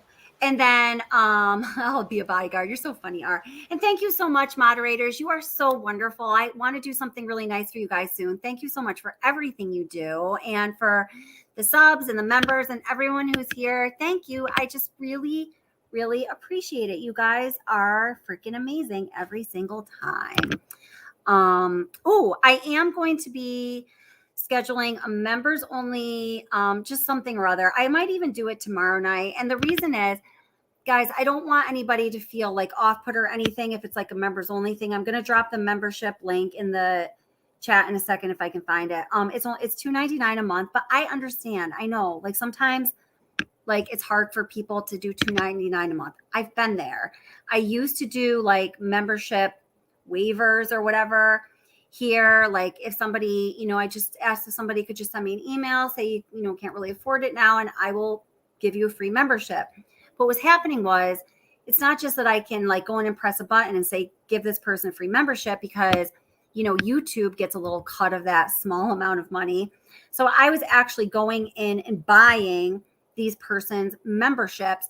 And then things would happen. Like I would see them get a membership on another channel where membership was $7.99. And like this happened more than once. And I was like, I'm just being stupid here. I'm being too nice. This is crazy because, it just, so that's the only reason I stopped doing that. Because I don't ever want anybody to be excluded from doing something they want to do over a fee. But there's a membership link. So the reason for the member only material is there are a few things that I'm considering covering. I need others' opinions on whether this channel should cover these things or not. Like, do you guys think it's going to get us into some kind of trouble? Or, there's all of this stuff going on in the larger scheme of things with YouTube and families and other creators and just stuff. So, thank you, Ari. You're such a sweetheart. Thank you so much. I wouldn't even know you had a few beers, girlfriend. You're the best. So that's the only reason I do that. Please, it's not because I want to exclude anybody or anything like that. It's just a way of creating a much smaller group of people who have some level of, I guess, like dedication or investment in the channel. I don't even know what word to use it, because just because you're a member doesn't mean you don't have those things. That's why I'm hesitant to even use a word. But so that's that. So yeah, that's that. Yeah. That's that. So awesome. Beers. Would you say beers is how I can do this with you guys? I feel ya. Oh my gosh. I used to like to have cocktails every now and then. Oh, thank you, Ara. Know your worth. That's an important message I like to put out to other people. So yeah, you're right. That's right. That's because it is worth something. So I used to like to have cocktails every now and then, but ever since was around the time I was diagnosed with lupus. It's not a medication thing, because there have been times when I haven't taken any medication at all for that. But if I have like just a glass of wine or something, I'm out. It makes me tired. I miss the days when I could have a few cocktails and woo. Oh, thank you, Jennifer Bradford. I appreciate it. Thank you, Aussie Girl Jen. Thank you to all of you. Thank you, thank you, thank you. Thank you, Jody is cool. I'm going to be missing people here, but thank you all. I am so appreciative of every single one of you. And DTC Primetime, if I've been holding on to the sheets information, if you are down for coming on and doing that with me, you just let me know when. I'll keep holding on to that until you're ready. And if you decide, you can just go ahead and do it on your own, or whatever, you just let me know. I'm so grateful you did that. DTC Primetime. We had questions about the sheets that were found out in the field, the sheets that were found in the garbage. How do they fit into the greater scheme of evidence? Is there some significance there that people haven't tapped into? Apparently Shanann's body was wrapped in the sheet. So, I mean, it seems there must be some kind of significant, thank you, Lobo. I would actually like to do that. There has to be some significance in the sheet. So DTC Primetime went through Discovery, and she just pulled out every place that said sheets. She put together this really awesome, little, presentation, lots of information. So hopefully we're going to be going over it sometime soon. And Lobo, I would love to write a book on the Watts case. I love writing. I don't know. Maybe I'll put that on my bucket list. So, yeah, that's right. And hi, Skylar. How are you? Skylar Isaac. Skylar says, seems more and more comes to light.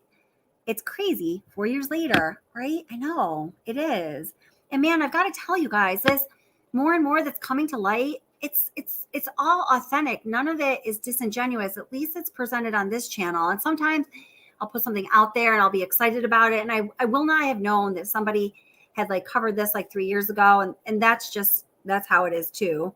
But there are people that have been following the case that picked it up kind of recently. Anyway, all of this information that we are continuing to dig up as we do these deep dives. It's like for real. We're not making, on this channel, I'm committed to not making a big deal out of something that's not a big deal, or, you know, skewing what is in any way, shape, or form. I just want to present to you, I want us to present together to the world things for exactly what they are.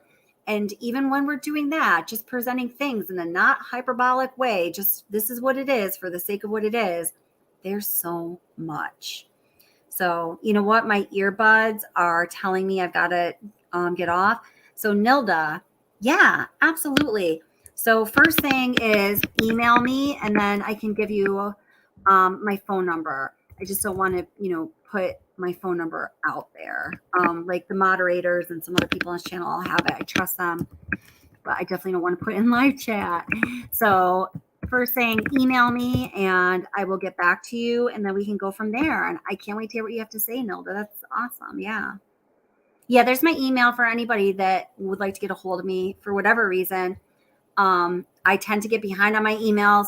The channel's been getting a lot of emails lately. I've really been trying to keep up with them, and I'm so sorry. It's more like my moderators and the people that I'm kind of like have relationships with already, like those of you who, you know, we already talk and stuff. You guys end up getting put on the back burner, and I am so sorry about that. I'm going to set aside a day very soon where you're going to be number one priority, and I'm going to get back to every single one of you fully and completely. Kezchik, I owe you a longer email. Aussie Girl Jen, I owe, you know, all you guys. So I'm sorry about that. Oh, and then I have a Facebook group. God, I almost forgot. Did somebody just mention that? I have the channel. I have a Facebook group. Let me tell you what it is. Let me give you the link to that too. I have to pay more attention to that also. I have totally neglected that little sweetie. Oh my goodness. Let's see. All right. Let me go back to square one here, and I'll post that link as well. I have a Facebook group and a Facebook page. Oh, they are so neglected. I am so sorry, Facebook extensions of the channel. I have neglected you. I'm so sorry. I'm going to work on that tomorrow. Okay, guys? Let's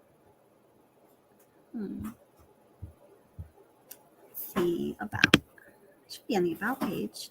I don't even know where to find this information. It's not crazy. Okay, there it is. So if you were to go to the About page on the channel, there are links to all of these things. But here is the link to the Facebook group. And that is going to become, I'm going to put attention into that sooner than I will the Facebook page. The Facebook page exists for the reason of basically having a landing page for certain things for which I need it outside of YouTube. That doesn't make sense. Don't worry. The Facebook group is where the discussions like would actually happen. Okay. So this is Facebook group. Here it is. And whoops, here it is. Yeah. So join there, join there, join there. Oh, at Kelly, don't do what? Oh no. What did I do? What did I do? What did I do, Joan? You just told me to don't, and I did, I think. I always listen to Joan. Thank you, Ara. Thank you.